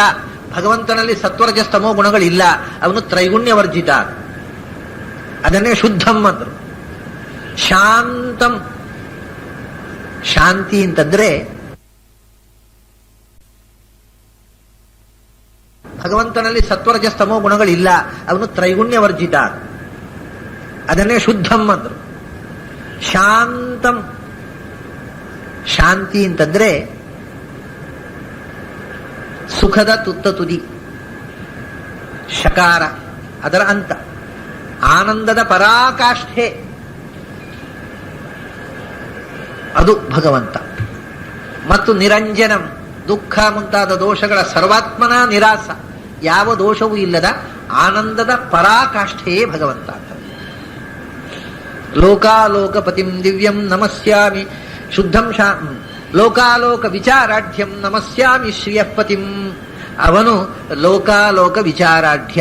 ಇಲ್ಲಿ ಬಂತು ನೋಡಿ, ಇಲ್ಲಿ ಲೋಕ ಮತ್ತು ಅಲೋಕ ಅಂತಂದ್ರೆ ನಮಗೆ ಇಲ್ಲಿ ಪಕ್ಕ ಅರ್ಥವಾಗುವುದಿಲ್ಲ ಈ ಶಬ್ದ. ಲೋಕಾಲೋಕ ವಿಚಾರಾಢ್ಯ, ಲೋಕಾಲೋಕ ವಿಚಾರ, ಲೋಕದ ವಿಚಾರ ಮತ್ತು ಅಲೋಕದ ವಿಚಾರ. ಅದು ಅಲೋಕದ ವಿಚಾರ ಅಂದರೆ ಏನು, ಲೋಕದ ವಿಚಾರ ಅಂದರೆ ಲೋಕದ ವಿಚಾರ, ಲೌಕಿಕ ವಿಷಯ. ಅಲೋಕದ ವಿಚಾರ ಅಂದರೆ ಏನು, ಪ್ರಜ್ಞಾನೇತ್ರೋ ಅಲೋಕ ಅಂತ. ಅಲೋಕ ಅಂತಂದ್ರೆ ಈ ಲೋಕದಿಂದ ಆಚೆಗೆ ನಮ್ಮ ಲೋಕದ ದರ್ಶನೆ, ನಮ್ಮ ದೃಷ್ಟಿಗೆ ಗೋಚರವಾಗದ ಸ್ಥಿತಿ ಅಂದ್ರೆ ಮುಕ್ತಿ ಅಂತ ಉಪನಿಷತ್ನಲ್ಲಿ ಅಲೋಕ ಶಬ್ದವನ್ನು ಮುಕ್ತಿ ಅನ್ನುವ ಅರ್ಥದಲ್ಲಿ ವಿಚಾರ. ಹಾಗಾದ್ರೆ ಲೋಕ ಅಂದ್ರೆ ಇದು ಸಂಸಾರ ಲೋಕ, ಅಲೋಕ ಅಂದ್ರೆ ಮುಕ್ತಿ ಲೋಕ. ಲೋಕ ಅಲೋಕರು ಅಂದ್ರೆ ಸಂಸಾರದಲ್ಲಿ ಇರುವವರು ಮತ್ತು ಅಲೋಕರು ಅಂದ್ರೆ ಮುಕ್ತಿ. ಕಾಲ ಕಾಲ ಅನ್ನುವಲ್ಲಿ ನಾವು ಮಾಡಿದ ಅರ್ಥವೇ ಲೋಕ ಅಲೋಕ. ಅಂದ್ರೆ ಲೋಕ ಅಂದ್ರೆ ಈ ಲೋಕದಲ್ಲಿ ಇರತಕ್ಕಂತಹ ಸಂಸಾರಿಗಳು, ಅಲೋಕರು ಅಂದ್ರೆ ಲೋಕವನ್ನ ದಾಟಿ ಹೋದವರು, ಈ ಪ್ರಾಪಂಚಿಕವಾಗಿರತಕ್ಕಂಥ ಚತುರ್ದಶ ಭುವನಗಳ ಬ್ರಹ್ಮಾಂಡ ಲೋಕವನ್ನ ದಾಟಿ ಆಚೆಗೆ ಹೋದವರು ಅಲೋಕರು. ಆ ಲೋಕಾಲೋಕರ ವಿಚಾರಗಳಿಂದ ಅಂದ್ರೆ ಅವರ ಚಿಂತನೆಯಿಂದ ಆಢ್ಯ, ಅವರ ಚಿಂತನೆಗೆ ಗೋಚರನಾಗಿ ಅವರಿಂದ ಚಿಂತಿತನಾದವ, ಮುಕ್ತಾಮುಕ್ತರಿಂದ ಧ್ಯಾನಕ್ಕೆ ವಿಷಯೀಕೃತನಾದವ. ಅಂಥ ಶ್ರೀಯಃಪತಿಂ ನಮಾಮಿ ಅಂತ. ಶ್ರೀಯಃಪತಿ ಅಂತಂದ್ರೆ ಲಕ್ಷ್ಮೀಪತಿ ಅಂತ ಅರ್ಥ ಎಲ್ಲರಿಗೂ ಗೊತ್ತಿದೆ. ಜಯತೀರ್ಥರು ಅದನ್ನು ಮಂಗಲಾಚರಣೆಯಲ್ಲಿ ಶ್ರೀಯಃಪತ್ಯೇ ಅಂತ, ನ್ಯಾಯಸುಧಾದಲ್ಲಿ ಶ್ರೀಯಃಪತ್ಯೇ ನಿತ್ಯಾಗಣಿತ ಗುಣಮಾಣಿಕ್ಯ ವಿಷದ ಪ್ರಭಾ ಜಾಲೋಲ್ಲಾಸೋಪಹತ ಸಕಲಾವದ್ಯ ತಮಸೆ ಅಂತ ಶ್ರೀಯಃಪತ್ಯೆ ಅಂತ ಹೇಳ್ತಾರೆ. ಶ್ರೀಯಃಪತಿ ಅನ್ನುವಂಥದ್ದು ಲಕ್ಷ್ಮಿಯ ಪತಿ ಅಂತ ಒಂದು ಅರ್ಥ. ಶ್ರೀಹಿ ಅಂದ್ರೆ ಸಾಹಿ ಶ್ರೀಹಿ ಅಮೃತ ಸತಾಂ. ಶ್ರೀ ಅಂದ್ರೆ ವೇದ ಅಂತ ಒಂದು ಅರ್ಥ ಇದೆ, ವೇದದಲ್ಲೇ ಅರ್ಥ ಹೇಳ್ತಾರೆ. ಅದನ್ನು ಶ್ರೀಯಃಪತಿ ಅಂದ್ರೆ ವೇದಪತಿ ಅಂತ ಅರ್ಥ. ವೇದ ಮಾನಿನಿಯಾಗಿರ್ತಕ್ಕವಳು ಶ್ರೀಯೇ, ಲಕ್ಷ್ಮಿಯೇ. ಅದರಿಂದ ವೇದದ ಒಡೆಯ, ವೇದ ಮಾನಿನಿಯಾಗಿರ್ತಕ್ಕಂಥ ಲಕ್ಷ್ಮಿಗೂ ಒಡೆಯ. ಶ್ರೀಹಿ ಅಂತಂದ್ರೆ ಜ್ಞಾನ, ಶ್ರೀಯಃಪತಿ ಅಂದ್ರೆ ಎಲ್ಲಾ ಜ್ಞಾನಗಳಿಗೆ ಒಡೆಯ. ಶ್ರೀಹಿ ಅಂದ್ರೆ ಕಾಂತಿ ಸೌಂದರ್ಯ, ಶ್ರೀಯಃಪತಿ ಅಂದ್ರೆ ಸರ್ವ ಕಲ್ಯಾಣತಮರೂ ಸ್ವರೂಪನಾಗಿರ್ತಕ್ಕ. ಆಮೇಲೆ ಕೊನೆಯ ಶ್ಲೋಕ, ಅಮಂದಾನಂದ ಸಂದೋಹ ಸಾಂದ್ರಮಿಂದ್ರಾನುಜಂ ಪರಂ ನಿತ್ಯಾವದಾತಮೇಕ ಅಂತಂ ಪ್ರಮಾಣಾತೀತಮಕ್ಷಯಂ ಲೋಕಾಲೋಕ ಪತಿಂ ದಿವ್ಯಂ ನಮಸ್ಯಾಮಿ ರಮಾಪತಿಂ ಅಂತ. ಅಮಂದಾನಂದೋ ಸಂದೋಹ ಸಾಂದ್ರಂ. ನಾವು ಕೊನೆಯದಾಗಿ ಅದನ್ನು ಕನ್ಕ್ಲೂಡ್ ಮಾಡುವಾಗ ಮುಖ್ಯವಾದಂತಹ ಕೆಲವು ಮುಖಗಳನ್ನು ಹೇಳಿದರು. ಇದು ಧ್ಯಾನದ ಕೊನೆ 3 ಅರ್ಧ ಶ್ಲೋಕಗಳು, 6 ಪಾದಗಳಿರತಕ್ಕಂಥ ಇದು ಷಡ್ಪದಿ. ಅದಕ್ಕೆ ಹೇಳಿದೆ 15 ಶ್ಲೋಕ. 15ನೇ ಶ್ಲೋಕದಲ್ಲಿ 4 ಪಾದಗಳೆಲ್ಲ 6 ಪಾದಗಳಿವೆ. ಕನ್ನಡದಲ್ಲಿ ಷಡ್ಪದಿಗಳಿಲ್ವ, ಹಾಗೆ ಇದು ಆಚಾರ್ಯರ ಷಡ್ಪದಿ. ಇದು 4 ಪಾದಗಳಿದ್ರೆ ಚೌಪದಿ ಆಯಿತು, 3 ಪಾದಗಳು ಸಾಂಗತ್ಯ ಇದ್ರೆ ತ್ರಿಪದಿ. ಇದು ಷಡ್ಪದಿ, 6 ಪಾದಗಳಿವೆ. ಅಮಂದಾನಂದ ಸಂದೋಹ ಸಾಂದ್ರಂ 1 ಪಾದ, ಇಂದ್ರಾನುಜಂ ಪರಂ 1 ಪಾದ, ನಿತ್ಯಾವದಾತಂ ಏಕಾಂತಂ 3ನೇ ಪಾದ, ಪ್ರಮಾಣಾತೀತ ಪಕ್ಷಯಂ 4, ಲೋಕಾಲೋಕಪತಿಂ ದಿವ್ಯಂ 5, ನಮಸ್ಯಾಮಿ ರಮಾಪತಿಂ 6 ಪಾದಗಳ ಶ್ಲೋಕ. ಸಂಸ್ಕೃತದಲ್ಲಿ ಯಾವಾಗಲೂ 4 ಪಾದಗಳಿರುವುದು ಒಂದು ಶ್ಲೋಕಕ್ಕೆ. ಆದರೆ ಹೇಗೆ ಗಾಯತ್ರಿಗೆ 3 ಪಾದವೋ ಇದು 2 ಗಾಯತ್ರಿ ಆಯಿತು, 6 ಪಾದ. 1.5 ಅನುಷ್ಟುಪ್ಪು, 2 ಗಾಯತ್ರಿ. ಕೊನೆಗೆ 2 ಗಾಯತ್ರಿಗಳ 1 ಮೀಟರನ್ನು ಮಾಡಿದರು. ಅರ್ಥಾತ್ ಅವರು ಅನುಷ್ಟುಪ್ಪು ಮತ್ತು ಗಾಯತ್ರಿಯನ್ನು ಮಿಕ್ಸ್ ಮಾಡಿದರು. 1.5 ಅನುಷ್ಟುಪ್ಪು ಇದು, ಆದರೆ 2 ಗಾಯತ್ರಿ ಆಗ್ತದೆ. ಇದನ್ನು 2 ಗಾಯತ್ರಿ ಅಂತ ಇಟ್ಟುಕೊಂಡ್ರೆ 16 ಶ್ಲೋಕ ಆಯಿತು. 15.5 ಅಲ್ಲ, 14 ಹಿಂದೆ ಆಗಿದೆ. ಇದು 2 ಗಾಯತ್ರಿ, 48 ಅಕ್ಷರಗಳಿದೆ. 32 ಅಕ್ಷರ ಇದ್ದರೆ ಅನುಷ್ಟುಪ್ಪು, 32, 16, 48, 1.5 ಅನುಷ್ಟುಪ್ಪು ಆಯಿತು. 24 ಅಕ್ಷರ ಇದ್ರೆ ಗಾಯತ್ರಿ, 24 2 48, 2 ಗಾಯತ್ರಿ ಆಯಿತು. ಆದ್ದರಿಂದ ವೈದಿಕ ಛಂದಸ್ಸಿನಿಂದ ಮುಗಿಸಬೇಕು ಅಂತ 2 ಗಾಯತ್ರಿ ರೂಪವಾದ ಅನುಷ್ಟುಪ್ಪಿನಲ್ಲಿ ಈ ಶ್ಲೋಕವನ್ನು, ಸ್ತೋತ್ರವನ್ನು ಮುಗಿಸಿರಬಹುದು ಆಚಾರ್ಯರು. ನಮಗೆ ಶುದ್ಧ ಪಾಠ ಸಿಕ್ಕಿಲ್ಲ, ಇನ್ನೊಂದು ಅರ್ಧ ಶ್ಲೋಕ ಇದ್ರೂ ಇರಬಹುದು ಅಂತ ನಾನು ಮೊನ್ನೆ ಹೇಳಿದೆ. ಈಗ ಸಿಕ್ಕಿದ್ದರಲ್ಲಿ ನಾವು ಕಾಣುವುದಿದ್ದರೆ ಕೊನೆಗೆ 2 ಗಾಯತ್ರಿಗಳಲ್ಲಿ ಈ ಮಂತ್ರವನ್ನು ಮುಗಿಸಿದ್ದಾರೆ. ಅದರಲ್ಲಿ ನಾವು ಅನುಸಂಧಾನ ಮಾಡಬೇಕಾದ ಮುಖ್ಯ ಮುಖಗಳನ್ನು ಹೇಳಿದರು. 1 ಅಮಂದಾನಂದ ಸಾಂದ್ರಂ ಸಂದೋಹ ಸಾಂದ್ರಂ. ಭಗವಂತ ಅನಂತವಾದ, ಅಮಂದವಾದ, ಅನಲ್ಪವಾದ, ಅನಂತವಾದ ಆನಂದಗಳ ಸಂದೋಹ ಸಮೂಹ ರಾಶಿಯಿಂದ ಸಾಂದ್ರ ನಿಬಿಡವಾಗಿರತಕ್ಕಂಥದ್ದು. ಇದು ನಮ್ಮ ಧ್ಯಾನದಲ್ಲಿ ಸದಾ ಸಚ್ಚಿದಾನಂದ ನಿತ್ಯ ಉಪಾಸನೆ ಇರತಕ್ಕಂಥದ್ದು. ಅದು ಆನಂದಪೂರ್ಣ, ಅದು ಆನಂದಮಯ, ಅದು ಆನಂದಮಯ, ಅದು ಆನಂದಮಯ ಅಂತ. ಆನಂದಮಯ ಅಂದಾಗ ಕೆಲವರಿಗೆ ಸ್ವಲ್ಪ ಸಂಶಯ ಬರುವುದು ಉಂಟು. ಆನಂದಮಯ ಅಂತಂದ್ರೆ ಇವಾಗ ಏನು ಅಂದರೆ, ಮಯ ಅಂದರೆ ಏನು? ಸಂಸಾರ ದುಃಖಮಯ ಅಂತೇವೆ. ದುಃಖಮಯ ಅಂದ್ರೆ ದುಃಖ ಹೆಚ್ಚು ಅಂತ, ಆನಂದ ಕಮ್ಮಿ ಅಂತ ಅರ್ಥ ಅಲ್ವಾ? ಆನಂದ ಉಂಟೋ ಇಲ್ಲೋ ಸಂಸಾರದಲ್ಲಿ? ಆನಂದವೇ ಇಲ್ಲ ದುಃಖ ಅಂತ ಯಾರೂ ಹೇಳೋದಿಲ್ಲ. ಹೌದು ಸ್ವಾಮಿ, ಇದ್ರೆ ಏನು ಉಪಯೋಗ, ಅದಕ್ಕಿಂತ ಹೆಚ್ಚು ದುಃಖ ಅಂತ. ದುಃಖಮಯ ಅಂತಂದ್ರೆ ಹೆಚ್ಚು ದುಃಖ ಇರುವಂಥದ್ದು, ಕಮ್ಮಿ ಆನಂದ ಇರುವಂಥದ್ದು ಅಂತ ಅರ್ಥ. ಹಾಗಾದ್ರೆ ಆನಂದಮಯ ಅಂದ್ರೆ ಏನು? ಹೆಚ್ಚು ಆನಂದ ಇರುವಂಥದ್ದು, ಕಮ್ಮಿ ದುಃಖ ಇರುವಂಥದ್ದು ಅಂತ ಅರ್ಥ ಆಯ್ತಲ್ಲ. ಹಾಗೆ ಅರ್ಥ ಅಲ್ಲ ಭಗವಂತನಲ್ಲಿ. ಅದಕ್ಕೋಸ್ಕರ ಅದನ್ನ ಸ್ಪಷ್ಟಪಡಿಸಿದ್ರ ಆಚಾರ. ಆನಂದಮಯ ಅಂತಂದ್ರೆ ಆನಂದ ಸಂದೋಹ ಸಾಂದ್ರ ಅಂತ. ಆದ್ರೆ ಆನಂದವೇ ನಿಬಿಡವಾಗಿರೋದು, ಮಧ್ಯದಲ್ಲಿ ದುಃಖಕ್ಕೆ ಪ್ರವೇಶವೇ ಇಲ್ಲ. ಅದು ಹಾಗುಂಟು. ಹಾಗಾದ್ರೆ ಈಗ ದುಃಖಮಯ ಅನ್ನೋಲ್ಲಿ ಹೋಗ್ಲಿ. ಸೂರ್ಯ ಪ್ರಕಾಶಮಯ ಅಂದ್ರೆ ಏನು? ಹೆಚ್ಚು ಪ್ರಕಾಶ, ಸ್ವಲ್ಪ ಕತ್ತಲಿದೆ ಅಂತ ಅರ್ಥವೋ?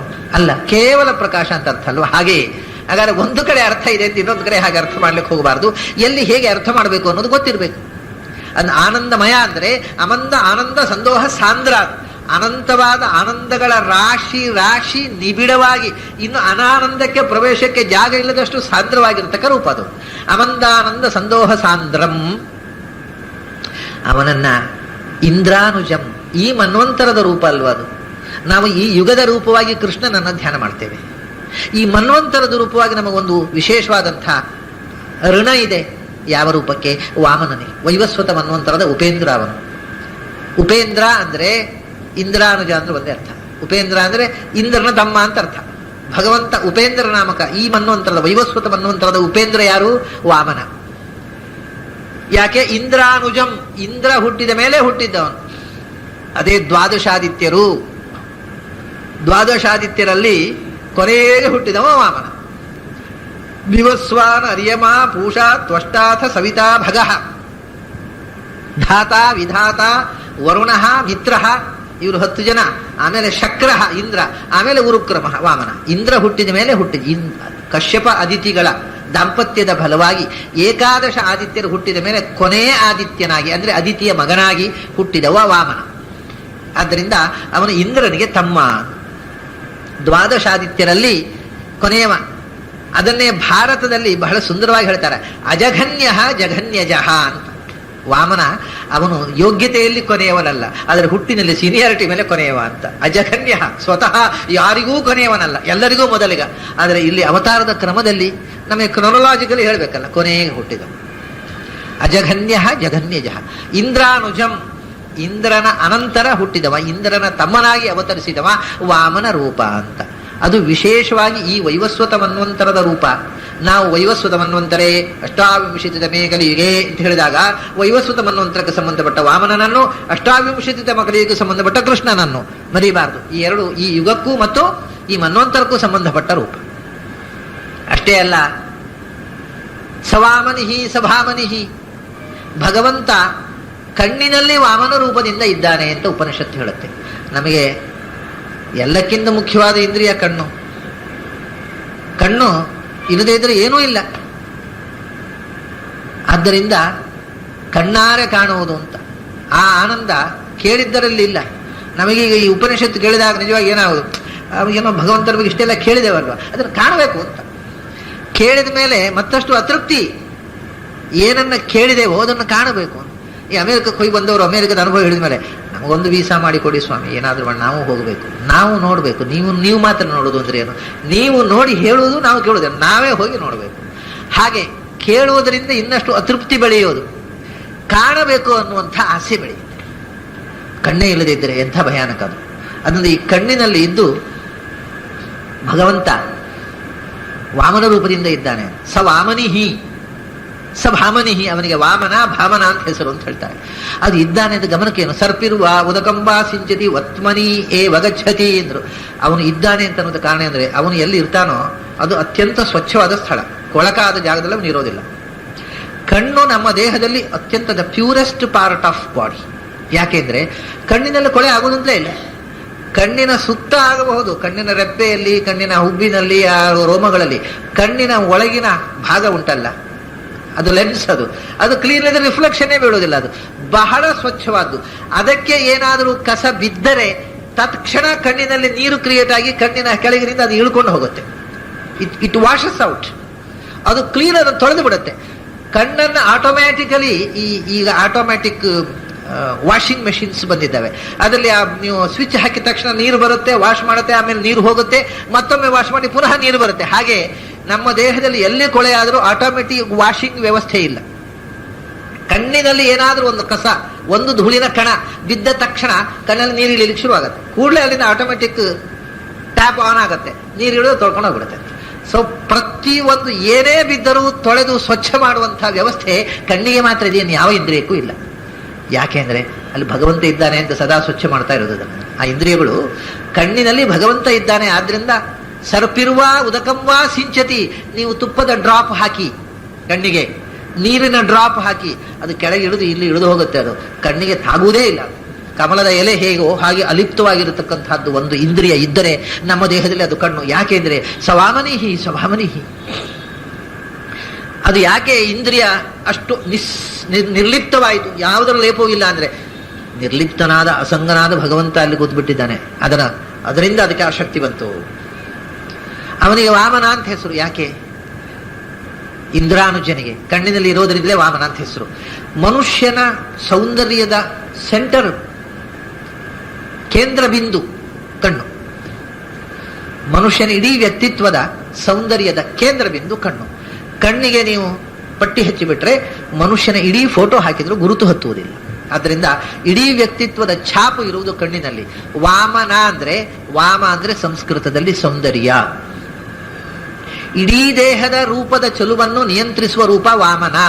ಹಾಗೆ ಕಣ್ಣಿನಲ್ಲಿದ್ದಾನೆ.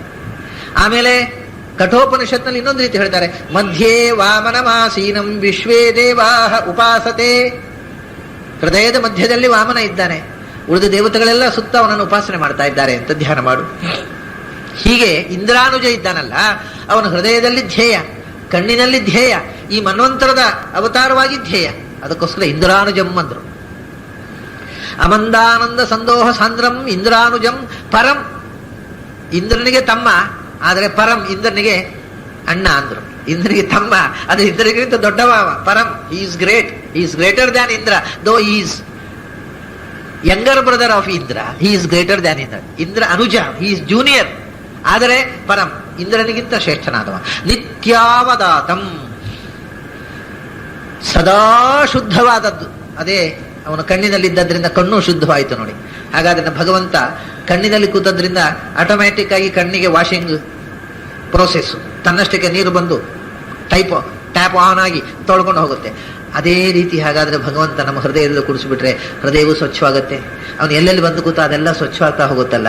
ನಾವು ಸ್ವಚ್ಛ ಮಾಡುವಂತಹ ಶಕ್ತಿಯನ್ನು ನಾವು ಯಾಕೆ ಆವಾಹನೆ ಮಾಡಿಕೊಳ್ಳುವುದಿಲ್ಲ? ಅವನು ಎಲ್ಲ ಕಡೆಯೂ ಇದ್ದರೆ, ಎಲ್ಲಿ ಇದ್ದರೆ ಅದು ಸ್ವಚ್ಛ, ನಿತ್ಯ ಅವಧಾತಂ, ಸದಾ ಸ್ವಚ್ಛವಾಗಿರತಕ್ಕಂಥದ್ದು ಏಕಾಂತಂ. ಆದರೆ ಅದು ಗದ್ದಲ ಮಾಡಿದರೆ ಸಿಗೋದಿಲ್ಲ. ರಹಸ್ಯದಲ್ಲಿ ಉಪಾಸನೆ ಮಾಡಬೇಕಾದ್ದು ಏಕ ಅಂತಂ, ಅತ್ಯಂತ ಒಳಗಿನ ಹೃದಯದಲ್ಲಿ ಉಪಾಸನೆ ಮಾಡಬೇಕಾದ್ದು ಏಕ ಅಂತಂ, ಎಲ್ಲಕ್ಕಿಂತ ಕೊನೆಯ ಆಸರೆ. ಪ್ರಾರಂಭದಲ್ಲಿಯೂ ಅದನ್ನು ಹೇಳಿದ್ದಾರೆ ಈ ವಿಶೇಷಣವನ್ನ. ಸಚ್ಚಿದಾನಂದ ರೂಪಂತಂ ಅನಾಮಯಂ ಅನಂತರಂ ಏಕಂ ಏಕಾಂತಂ ಅಭಯಂ. ಇಲ್ಲಿ ಪುನಃ ಉಪಸಂಹಾರದಲ್ಲಿ ಅದನ್ನೇ ಹೇಳಿದರು. ಸಚ್ಚಿದಾನಂದ ರೂಪ ಅನ್ನೋದನ್ನೇ ಅಮಂದಾನಂದ ಸಂದೋಹ ಸಾಂದ್ರಂ ಇಂದ್ರಾರ್ಜನಂ ಪರಂ ನಿತ್ಯಾವಧಾತಂ ಏಕಾಂತಂ ಪ್ರಮಾಣಾತಿ. ಏಕಾಂತಂ ಎಲ್ಲಕ್ಕಿಂತ ಕೊನೆಯ ಆಸರೆ, ಆದರೆ ಅದು ಏಕಾಂತದ ಉಪಾಸನೆಗೆ ಗೋಚರವಾಗಿರತಕ್ಕಂಥದ್ದು. ಅದನ್ನು ಹೇಗೆ ಪ್ರೂವ್ ಮಾಡೋದು? ತರ್ಕಶಾಸ್ತ್ರದ ಪ್ರಕಾರ ದೇವರಿದ್ದಾನೆ ಅಂತ ಪ್ರೂವ್ ಮಾಡ್ರಿ ಅಂದ್ರೆ ಪ್ರಮಾಣಾತೀತಂ, it is beyond of all your logic ಅಂತ. ನಿನ್ನ ತರ್ಕ ಅದನ್ನು ಬೆಂಕಿಗೆ ಹಾಕುವಂದ್ರು. ತರ್ಕದಿಂದ ಏನನ್ನೂ ಪ್ರೂವ್ ಮಾಡ್ಲಿಕ್ಕೆ ಬರುವುದಿಲ್ಲ. ಆದ್ರಿಂದ ತರ್ಕಶಾಸ್ತ್ರದಿಂದ ದೇವರನ್ನ ಪ್ರೂವ್ ಮಾಡ್ಲಿಕ್ಕೆ ಹೋಗಬೇಡ ಅಂತ. ಪ್ರಮಾಣಾತೀತಂ, ತರ್ಕಶಾಸ್ತ್ರ ಏನು ಮಾಡುತ್ತೆ? ತರ್ಕಶಾಸ್ತ್ರ ದೇವರನ್ನು ತರ್ಕದಿಂದ ಪ್ರೂವ್ ಮಾಡ್ಲಿಕ್ಕೆ ಪ್ರಯತ್ನ ಮಾಡುತ್ತೆ. ತರ್ಕಶಾಸ್ತ್ರದಲ್ಲಿ ದೇವರನ್ನು ಹೇಗೆ ಸಾಧನೆ ಮಾಡೋದು ಅಂದ್ರೆ ಅದಕ್ಕೊಂದು ಲಾಜಿಕ್ ಇದೆ. ಅವರು ಮಹೀಧರಾಧಿಕಂ ಸಕರ್ತೃಕಂ ಕಾರ್ಯತ್ವಾತ್ ಘಟವತ್.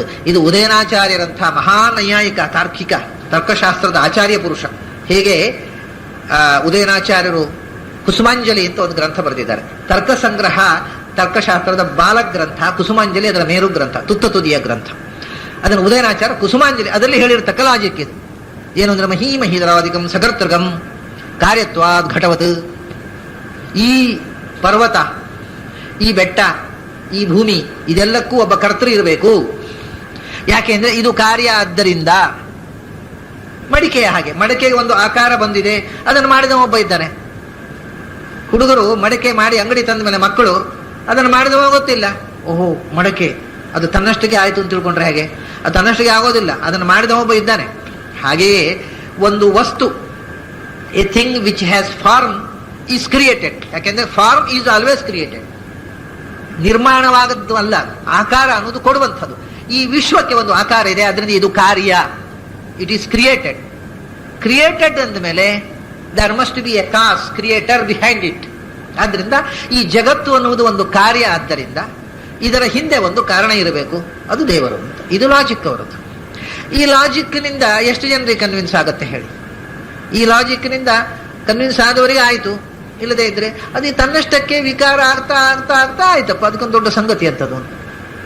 ಬದಲಾವಣೆ ಆಯಿತು, ಮಣ್ಣಿತ್ತು, ಮಳೆ ನೀರು ಬಿತ್ತು, ಮೆತ್ತಗಾಯಿತು, ಮೆತ್ತಗಾದ ಕೂಡ ಏನೋ ಒಂದು ಆಕಾರ ಬಂತು, ಅದಕ್ಕೊಂದು ದೇವರು ಬೇಕು. ಹಾಗೆ ನೇಚರ್ನಲ್ಲಿ ಬದಲಾವಣೆ ಆಗ್ತಾ ಆಗ್ತಾ ಆಗ್ತಾ ಆಯಿತು. ಮರ ಅಮೀಬಾ ಇತ್ತು, ಅಮೀಬಾ ಅದು ಬೆಳೀತು, ಅದು ಸರೀಸೃಪ ಆಯಿತು, ಸರೀಸೃಪ ಬೆಳೀತು, ಅದು 4 ಕಾಲ ಆಯಿತು, 4 ಕಾಲ ಬೆಳೀತು, 2 ಕಾಲ ಆಯಿತು, ಬಾಲ ಬಂತು, ಬಾಲವೂ ಹೋಯಿತು.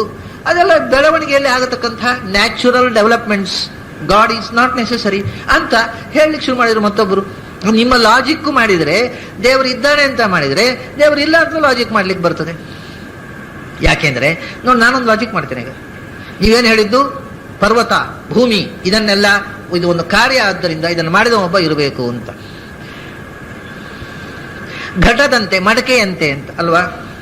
ನಾನೀಗ ನಿಮಗೊಂದು ಚಾಲೆಂಜ್ ಮಾಡ್ತೇನೆ. ಮಡಕೆಯನ್ನು ಮಾಡಿದವ ಒಬ್ಬ ಇದ್ದಾನೆ ಅಲ್ವಾ? ಅವನು ಕಾಣ್ತಾನೋ ಇಲ್ಲೋ? ನಮಗೆ ಕಾಣ್ತಾನೆ. ಆದ್ರಿಂದ ಯಾರು ಕಾರಣವೋ, ಕಾರ್ಯ ಎಲ್ಲಿ ಕಾಣುತ್ತೋ ಅಲ್ಲಿ ಕಾರಣವೂ ಕಾಣಬೇಕು.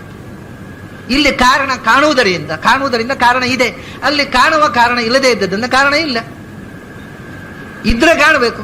ಇಲ್ಲಿ ಮಡಕೆ ಮಾಡಿದವ ಅವನು ಅದೃಶ್ಯನಾಗಿ ಮಾಡಿದ ಅಂತ ಹೇಳಲಿಕ್ಕಾಗತ್ತಾ? ಯಾವುದು ದೃಶ್ಯವೋ ಅದನ್ನು ಮಾಡಿದವನು ದೃಶ್ಯನಾಗಿರಬೇಕು. ಆದ್ರಿಂದ ಈ ಪ್ರಪಂಚವನ್ನು ಮಾಡಿದವ ಕಾಣಲಿ, ಕಾಣುವುದಿಲ್ಲ, ಹಾಗಲಿಲ್ಲ. ಇದೆಲ್ಲ ಲಾಜಿಕ್, ನಮ್ಮ ತಲೆಯ ಕ್ರಿಯೇಷನ್ ಅಲ್ಲೋ. ಲಾಜಿಕ್ಕಿಗೆ ತಲೆ ಇಲ್ಲ, ತಲೆ ಇದ್ದವರು ಲಾಜಿಕ್ ಮಾಡುವುದಿಲ್ಲ. ತರ್ಕ ಅನ್ನೋದು ನಿಜವಾಗಿ ತಲೆ ಇದ್ದವರು ಮಾಡುವ ಕೆಲಸ ಅಲ್ಲ. ಯಾಕೆಂದ್ರೆ ತಲೆ ಇಲ್ಲದೆ ಇದ್ದಾಗ ತರ್ಕ ಮಾಡೋದು, ತಲೆಯಲ್ಲಿ ವಿಷಯ ತಿಳಿದಾಗ ತರ್ಕ ಮಾಡುವ ಅಗತ್ಯವೇ ಬರುವುದಿಲ್ಲ. ಇನ್ನೊಂದು ತರ್ಕ ಇದೆ, ಅದ್ವೈತದ್ದು. ಇದೆಲ್ಲ ಲಾಜಿಕ್ಕು ಎಷ್ಟು ಅಸಹ್ಯ ನೋಡಿ. ಇಲ್ಲೊಂದು ಲಾಜಿಕ್ ಆಯ್ತು, ಇದು ನೈಯಾಯಿಕರ ಉದಯನಾಚಾರ್ಯರು ಹೇಳಿರ್ತಕ್ಕಂಥದ್ದು. ಆಮೇಲೆ ಇನ್ನೊಂದು ಲಾಜಿಕ್ ಇದೆ, ಜಗತ್ ವರ್ಲ್ಡ್ ಈಸ್ ಅನ್ ರಿಯಲ್, ಇದಕ್ಕೊಂದು ಲಾಜಿಕ್ ಇದೆ. ಅದನ್ನ ಬಹಳ ದೊಡ್ಡ ಅದ್ವೈತದಲ್ಲಿ ಬಹಳ ದೊಡ್ಡ ಸರ್ವಜ್ಞ ಪ್ರಕಾಶಾತ್ಮ ಯತಿ ಅಂತಕ್ಕಂಥ ಬಹಳ ದೊಡ್ಡ ಯತಿಯವರು ಅವರು ಹೇಳಿರತಕ್ಕಂಥದ್ದು. ಏನ್ ಹೇಳ್ತಾರೆ ಅಂದ್ರೆ, ಅಯಂ ಪಟಃ ಏತತ್ತಂತು ನಿಷ್ಠ ಅತ್ಯಂತಾಭಾವ ಪ್ರತಿಯೋಗಿ ಪಟತ್ವಾತ್ ಪಟಾಂತರವತ್ತು ಅಂತ ಇದೊಂದು ಲಾಜಿಕ್. ಈ ಬಟ್ಟೆಯನ್ನು, ಇದರಲ್ಲಿ ಒಂದು ನೂಲಿದೆ ಅಲ್ಲ, ಈ ನೂಲಿನಿಂದ ಹೆಣೆದು ಬಟ್ಟೆ ಮಾಡಿದ್ದಲ್ಲ, ಈ ಬಟ್ಟೆಯನ್ನು ಈ ನೂಲಿನಿಂದ ಮಾಡಿದ್ದಲ್ಲ. ಲಾಜಿಕ್ ಮಾಡಿದ್ದು ಹೌದು ಅಲ್ಲ, ಹೌದು ಅಂತ ನೀವು ಹೇಳೋದಲ್ವ, ನಾನು ಅಲ್ಲ ಅಂತ ಹೇಳ್ತೇನೆ, ಲಾಜಿಕ್ಕಿನಿಂದ ಪ್ರೂವ್ ಮಾಡ್ತೇನೆ. ಯಾಕೆಂದ್ರೆ ಇದು ಒಂದು ಬಟ್ಟೆ ಹೌದು ಅಲ್ವೋ, ಆ ಬಟ್ಟೆಯು ಒಂದು ಬಟ್ಟೆ ಹೌದಲ್ವ, ಆ ಬಟ್ಟೆಯನ್ನು ಈ ನೂಲಿನಿಂದ ಮಾಡಿದ್ದು ಅಲ್ಲಲ್ವಾ, ಅದರಿಂದ ಈ ಬಟ್ಟೆಯನ್ನು ಈ ನೂಲಿನಿಂದ ಮಾಡಿದ್ದಲ್ಲ. So that world is unreal. This is the logic for unreality of the world. ಅದ್ವೈತದ ಶ್ರೇಷ್ಠ ವಿದ್ವಾಂಸರು ಮಾಡಿದ ಲಾಜಿಕ್ ಇದು. ನಗಬೇಕೋ ಅಳಬೇಕೋ? ಆ ಬಟ್ಟೆಯನ್ನು ಈ ನೂಲಿನಿಂದ ಮಾಡಿದ್ದಲ್ಲ, ಆದ್ರಿಂದ ಈ ಬಟ್ಟೆಯನ್ನು ಈ ನೂಲಿನಿಂದ ಮಾಡಿದ್ದಲ್ಲ, ಆದ್ರಿಂದ ಈ ಬಟ್ಟೆ ನೂಲಿನಿಂದ ಮಾಡಿದ್ದಲ್ಲ, ಆದ್ರಿಂದ ಇದು ಬಟ್ಟೆ ಅಲ್ಲ, ಆದ್ರಿಂದ ಬಟ್ಟೆ ಇಲ್ಲ. This is the logic. ಇದು ಲಾಜಿಕ್ ಅಂದ್ರೆ ಇದು ಚಿಕ್ಕ ಮಕ್ಕಳ ಲಾಜಿಕ್ ಅಲ್ಲ. ಅದ್ವೈತದ ಶ್ರೇಷ್ಠ ಗ್ರಂಥಗಳಲ್ಲಿ ಅದ್ವೈತದ ಶ್ರೇಷ್ಠ ಗ್ರಂಥಕಾರರು ಜಗತ್ತು ಸುಳ್ಳು ಅಂತ ಹೇಳುವುದಕ್ಕೆ ಮಾಡಿದ ಲಾಜಿಕ್. ಹೀಗೆ ಮಾಡ್ತಾ ಹೋದ್ರೆ ಏನೆಲ್ಲ ಮಾಡಬಹುದು? ಇದೇ ಲಾಜಿಕ್ ಅನ್ನು ಬೆಳೆಸಿಕೊಂಡು ಹೋದ್ರೆ ಇನ್ನೊಂದು ಹೀಗೆ ಇದು ಬಟ್ಟೆ ಅಲ್ಲ ಅಂತ ಆಯ್ತು. ಈಗ ಇನ್ನೊಂದು ರೀತಿ ಲಾಜಿಕ್ ಮಾಡಬಹುದು. ಏನು? ಪ್ರತಿಯೊಂದನ್ನು ಹೀಗೆ ಮಾಡ್ಕೊಂಡು ಹೋಗ್ಬೋದು. ನಾನು ಆ ಬಟ್ಟೆಯನ್ನು ಉಟ್ಟುಕೊಂಡಿಲ್ಲ, ಆದ್ದರಿಂದ ನಾನು ಬಟ್ಟೆಯನ್ನು ಉಟ್ಟುಕೊಂಡಿಲ್ಲ, ಬತ್ತಲಾಗಿದ್ದೇನೆ. ಹೀಗೆ ಮಾಡ್ತಾ ಹೋದ್ರೆ ಎಷ್ಟು ಹುಚ್ಚು ಲಾಜಿಕ್ ಅನ್ನು ಬೆಳೆಸಬಹುದು, ಅದಕ್ಕೆ ಅರ್ಥವೇ ಇಲ್ಲ. ಆದ್ದರಿಂದ logic has its own limitation. ಆ ಲಿಮಿಟ್ ಅನ್ನು ದಾಟಿ ಹೋದ್ರೆ ಅದು ಲಾಜಿಕ್ಕೇ ಆಗುವುದಿಲ್ಲ. ಅಂದರೆ ನಮ್ಮ ಅನುಭವದ ಲಿಮಿಟೇಷನ್ ಒಂದಿದೆ, ನಮ್ಮ ಅನುಭವವನ್ನು ದಾಟಿ ಹೋದ್ರೆ ಅದು ಲಾಜಿಕ್ ಆಗುವುದಿಲ್ಲ. ನಮ್ಮ ಅನುಭವದ ಸೀಮೆಯ ಒಳಗೆ ಮಾತ್ರ logic functions. When it goes beyond our experience it will never be A logic. It can never be A logic. ಅನುಭವದ ಸೀಮೆಯ ಒಳಗೆ ಲಾಜಿಕ್ ಮಾಡಬೇಕು. ಇಲ್ಲದೇ ಇದ್ರೆ ಆಚಮ್ಯ ಪ್ರಾಣಾನಾಯಮ್ಯ 3 ಸರ್ತಿ ನೀರು ತಗೊಳ್ಳಿ, 3 ಸರ್ತಿ ಹಾಕ್ರಿ, 1 ಸರ್ತಿ ತಗೊಂಡ್ರೆ ಸುಲಭ. ಲಾಜಿಕ್ ಇದು. 3 ಸರ್ತಿ ತಗೊಳ್ಳೋದಕ್ಕಿಂತ 1 ಸರ್ತಿ ತಗೊಳ್ಳೋದು ಸುಲಭ. ಆದ್ದರಿಂದ ಒಂದೇ ಸರ್ತಿ ಆಚಮನ ಮಾಡಿ. ನಾನು ಲಾಜಿಕ್ನಿಂದ ಪ್ರೂವ್ ಮಾಡಿದೆ, ನೀವಲ್ಲ ಅಂತ ಹೇಳಿ. ಅಲ್ಲಪ್ಪ, ಅದೆಲ್ಲ ಲಾಜಿಕ್ ಅಲ್ಲ, ಅದು ಬೇರೆ. ಆಮೇಲೆ ಡಾಕ್ಟ್ರು ಬಾಟ್ಲಲ್ಲಿ ಪಟ್ಟಿ ಹಾಕಿ ಕೊಡ್ತಾರೆ, ಇದನ್ನ ದಿವಸಕ್ಕೆ 3 ಹೊತ್ತಿನ ಹಾಗೆ 3 ದಿವಸ ತಗೊಳ್ಳಿ, 9 ಪಟ್ಟಿ ಕಚ್ಚಿ ಮಾಡಿ ಕೊಡ್ತಾರೆ. ಅದನ್ನ 9 ಸರ್ತಿ 3 ದಿವಸ ತಗೊಂಡ್ರೆ ಕಷ್ಟ, ಒಂದೇ ಸರ್ತಿ ಕುಡಿದ್ರೆ ಒಳ್ಳೆ ಸುಲಭ ಅಂತ 1 ದಿವಸ ಕುಡಿದ್ರೆ ಆಸ್ಪತ್ರೆ ಹೋಗ್ಬೇಕಾಗತ್ತೆ, ಜ್ವರ ಗುಣ ಆಗುದಿಲ್ಲ ಅಷ್ಟೇ. ಇದೆಲ್ಲ ಹಾಗಾದರೆ ಯಾವುದೇ ಲಾಜಿಕ್ ಅನ್ನ ನಾವು ಎಕ್ಸ್ಪೀರಿಯನ್ಸ್ ಅನ್ನ ಉಲ್ಲಂಘನೆ ಮಾಡಿ ಮಾಡ್ತಾ ಹೋದ್ರೆ, I can prove that fire cannot burn because it is a matter. No matter burns, fire is also a matter, so that fire cannot burn. ಈ ಲಾಜಿಕ್ಕಿಗೆ ಏನಾದ್ರೂ ದೋಷ ಇದ್ರೆ ಹೇಳ್ರಿ. ಏನೂ ಇಲ್ಲ. ಏನ್ ದೋಷ ಅಂದ್ರೆ, ಅಲ್ಲಯ್ಯ ಕೈ ಇಟ್ರೆ ಅವ್ನಿಗೆ ಏನ್ ಮಾಡ್ಬೇಕು ಅಂದ್ರೆ ವಾದಕ್ಕೆ ವಾಕ್ಯಾರ್ಥ ಮಾಡೋದು, ಕರ್ಕೊಂಡು ಹೋಗಿ ಬೆಂಕಿಯಲ್ಲಿ ಕೈ ಇಡಬೇಕು. ಸುಡುತ್ತೆ, ಮತ್ತೆ ನಿನ್ನ ಲಾಜಿಕ್ ಮಾಡಿದೆ ಅಲ್ವಾ ಸುಡೋದಿಲ್ಲ ಅಂತ. ಆದರೆ ನನ್ನ ಎಕ್ಸ್ಪೀರಿಯನ್ಸಿಗೆ ವಿರುದ್ಧವಾಗಿ ನಾನು ಲಾಜಿಕ್ ಮಾಡಿದ್ರೆ ನನ್ನ ಹುಚ್ಚ ಅಂತ ಹೇಳ್ತಾರೆ ಅಷ್ಟೇ. ಲಾಜಿಕ್ ಎಷ್ಟು ಮಾಡಬಹುದು, whether it's supported by our experience, that counts. ಇಲ್ಲದೆ ಲಾಜಿಕ್ ಮಾಡಬಾರದು. ಕಣ್ಣಿಗೆ ಕಾಣದ ವಿಷಯದ ಬಗ್ಗೆ ಲಾಜಿಕ್ ಮಾಡಬಾರದು. ಆದ್ದರಿಂದಲೇ ದೇವರ ಬಗ್ಗೆ ಲಾಜಿಕ್ ಮಾಡಬೇಡ. ನೀನು ಕಣ್ಣಿಗೆ ಕಾಣದ ವಿಷಯ ಏನು ಲಾಜಿಕ್ ಮಾಡೋದು? ನೀನು ಇದ್ದಾನೆ ಅಂತ ಹೇಳಿದ್ರು ಒಂದೇ, ಇಲ್ಲ ಅಂತ ಹೇಳಿದ್ರು ಒಂದೇ. ನಿನ್ನ ಲಾಜಿಕ್ಕಿಗೆ ಬೆಲೆ ಇಲ್ಲ. Because you have not experience to the existence of God. ಅಲ್ಲಿಯ ತನಕ ನಿನ್ನ ಯಾವ ಲಾಜಿಕ್ಗೂ ಬೆಲೆ ಇಲ್ಲ. ಗೊತ್ತಿಲ್ಲದೆ ಇದ್ದದ್ರ ಬಗ್ಗೆ ಲಾಜಿಕ್ ಮಾಡೋದು ಅಷ್ಟೇ. ಲಾಜಿಕ್ಕು ಗೊತ್ತಿದ್ದದ್ದನ್ನ ಪ್ರೂವ್ ಮಾಡ್ಲಿಕ್ಕೆ ಬರ್ತದೆ ಹೊರತು ಗೊತ್ತಿಲ್ಲದೆ ಇದ್ದದ್ದನ್ನ ಲಾಜಿಕ್ಕು ಹೊಸತಾಗಿ ಪ್ರೂವ್ ಮಾಡುವುದಿಲ್ಲ. ಆದ್ರಿಂದ ಭಗವಂತ ಪ್ರಮಾಣಾತೀತ, ನಿನ್ನ ಯಾವ ಪ್ರಮಾಣಕ್ಕೂ ಸಿಗೋವನಲ್ಲ. ಅವನು ಎಲ್ಲ ಮಾನಗಳಿಂದ ಆಚೆಗೆ. ಆದರೆ ಅವನು ಪ್ರಮಾಣಕ್ಕೆ ಗೋಚರನೂ ಆಗಬಹುದು, ಯಾಕೆಂದ್ರೆ ನಮ್ಮ ಒಂದು ಲಿಮಿಟೇಷನ್ ಅಲ್ಲಿ. ಆದರೆ ಪ್ರಮಾಣದ ಮೂಲಕ ಭಗವಂತನನ್ನು ಪ್ರೂವ್ ಮಾಡ್ತೇನೆ ಅಂತ ಹೊರಟ್ರೆ ನಿನ್ನ ಯಾವ ಪ್ರಮಾಣಕ್ಕೂ ಸಿಗು. ನೈಷ ತರ್ಕೇಣ ಮತಿರಾಪನೇಯ ಪ್ರೋಕ್ತ ಅನ್ಯೇನೈವ ಸುಜ್ಞಾನಾಯ ಪ್ರೇಷ್ಠ. ಭಗವಂತನನ್ನು ಕಂಡವರ ಉಪದೇಶದಿಂದಲೇ ಭಗವಂತನನ್ನು ತಿಳಿಯಬೇಕು ಹೊರತು ತರ್ಕದಿಂದ, ಲಾಜಿಕ್ನಿಂದ ಭಗವಂತನನ್ನು ತಿಳ್ಕೊಳ್ತೇನೆ ಅಂತಂದ್ರೆ ಸಾಧ್ಯ ಇಲ್ಲ. ಪ್ರಮಾಣಾತೀತಂ ಅಕ್ಷಯಂ, ಅದು ನಾಶವಿಲ್ಲದ, ಏರುಪೇರುಗಳಿಲ್ಲದ ನಿರಂತರವಾದ ತತ್ವ.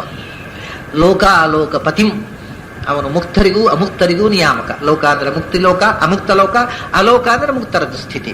ಲೋಕಾಲೋಕಪತಿ, ಮುಕ್ತಾಮುಕ್ತ ನಿಯಾಮಕನಾದ ದಿವ್ಯಂ ಅವನು ಎಲ್ಲ ಕಡೆ ಲಕ್ಷ್ಮೀ ಭಗವಂತನ ಎದೆಯಲ್ಲಿದ್ದಾಳೆ, ಲಕ್ಷ್ಮೀ ಭಗವಂತನ ಪಾದಮೂಲದಲ್ಲಿದ್ದಾಳೆ, ಲಕ್ಷ್ಮೀ ಭಗವಂತನ ತೊಡೆಯಲ್ಲಿದ್ದಾಳೆ. ಆ ಬೇರೆ ಬೇರೆ ರೂಪಗಳ ಚಿಂತನೆಯನ್ನೇ ಜಗತ್ಪತಿಂ ಶ್ರಿಯಃಪತಿಂ ರಮಾಪತಿಂ ಲೋಕಾಲೋಕಪತಿಂ ದಿವ್ಯಂ ನಮಸ್ಯಾಮಿ ರಮಾಪತಿಂ. ಇಲ್ಲಿಗೆ 15 ಶ್ಲೋಕ ಅಥವಾ 16 ಶ್ಲೋಕ, 14 ಅನುಷ್ಟುಪ್ಪುಗಳು, 2 ಗಾಯತ್ರಿ ಅಂತ ಇಟ್ಕೊಂಡ್ರೆ 16, ಎಲ್ಲವೂ ಅನುಷ್ಟುಪ್ಪು ತಿಂಟ್ರೆ 15 ಶ್ಲೋಕಗಳ ಆಚಾರ್ಯರು ಬರೆದ ಅತ್ಯಂತ ಅಪೂರ್ವವಾದ ಒಂದು ಸ್ತೋತ್ರವನ್ನು ಕಿಂಚಿತ್ತಾಗಿ ನಾವು ಚಿಂತನೆ ಮಾಡಿದಾಗ ಆಯ್ತು. ಈ 3 ದಿವಸದಲ್ಲಿ ಇಲ್ಲಿಗೆ ಈ ಸ್ತೋತ್ರವನ್ನು ಮುಗಿಸಿ ನಾಳೆಯಿಂದ ಪ್ರಚಲಿತವಾಗಿ ಪ್ರಸಿದ್ಧವಾಗಿರುವ ಸ್ತೋತ್ರಗಳನ್ನು ನೋಡಲಿಕ್ಕೆ ಪ್ರಾರಂಭ ಮಾಡೋಣ. ಇವತ್ತಿಗೆ ಇಲ್ಲಿಗೆ ಮುಕ್ತಾಯ ಮಾಡೋಣ. ನಾಳೆ ಮತ್ತೆ ಬೆಳಿಗ್ಗೆ ಮತ್ತು ಸಂಜೆ ಸೇರಿದಾಗ ಅಲ್ಲಿ ತನಕ ನಿಮಗೆಲ್ಲ ಅಭಿನಂದನೆಗಳು ಮತ್ತು ನಮಸ್ಕಾರ.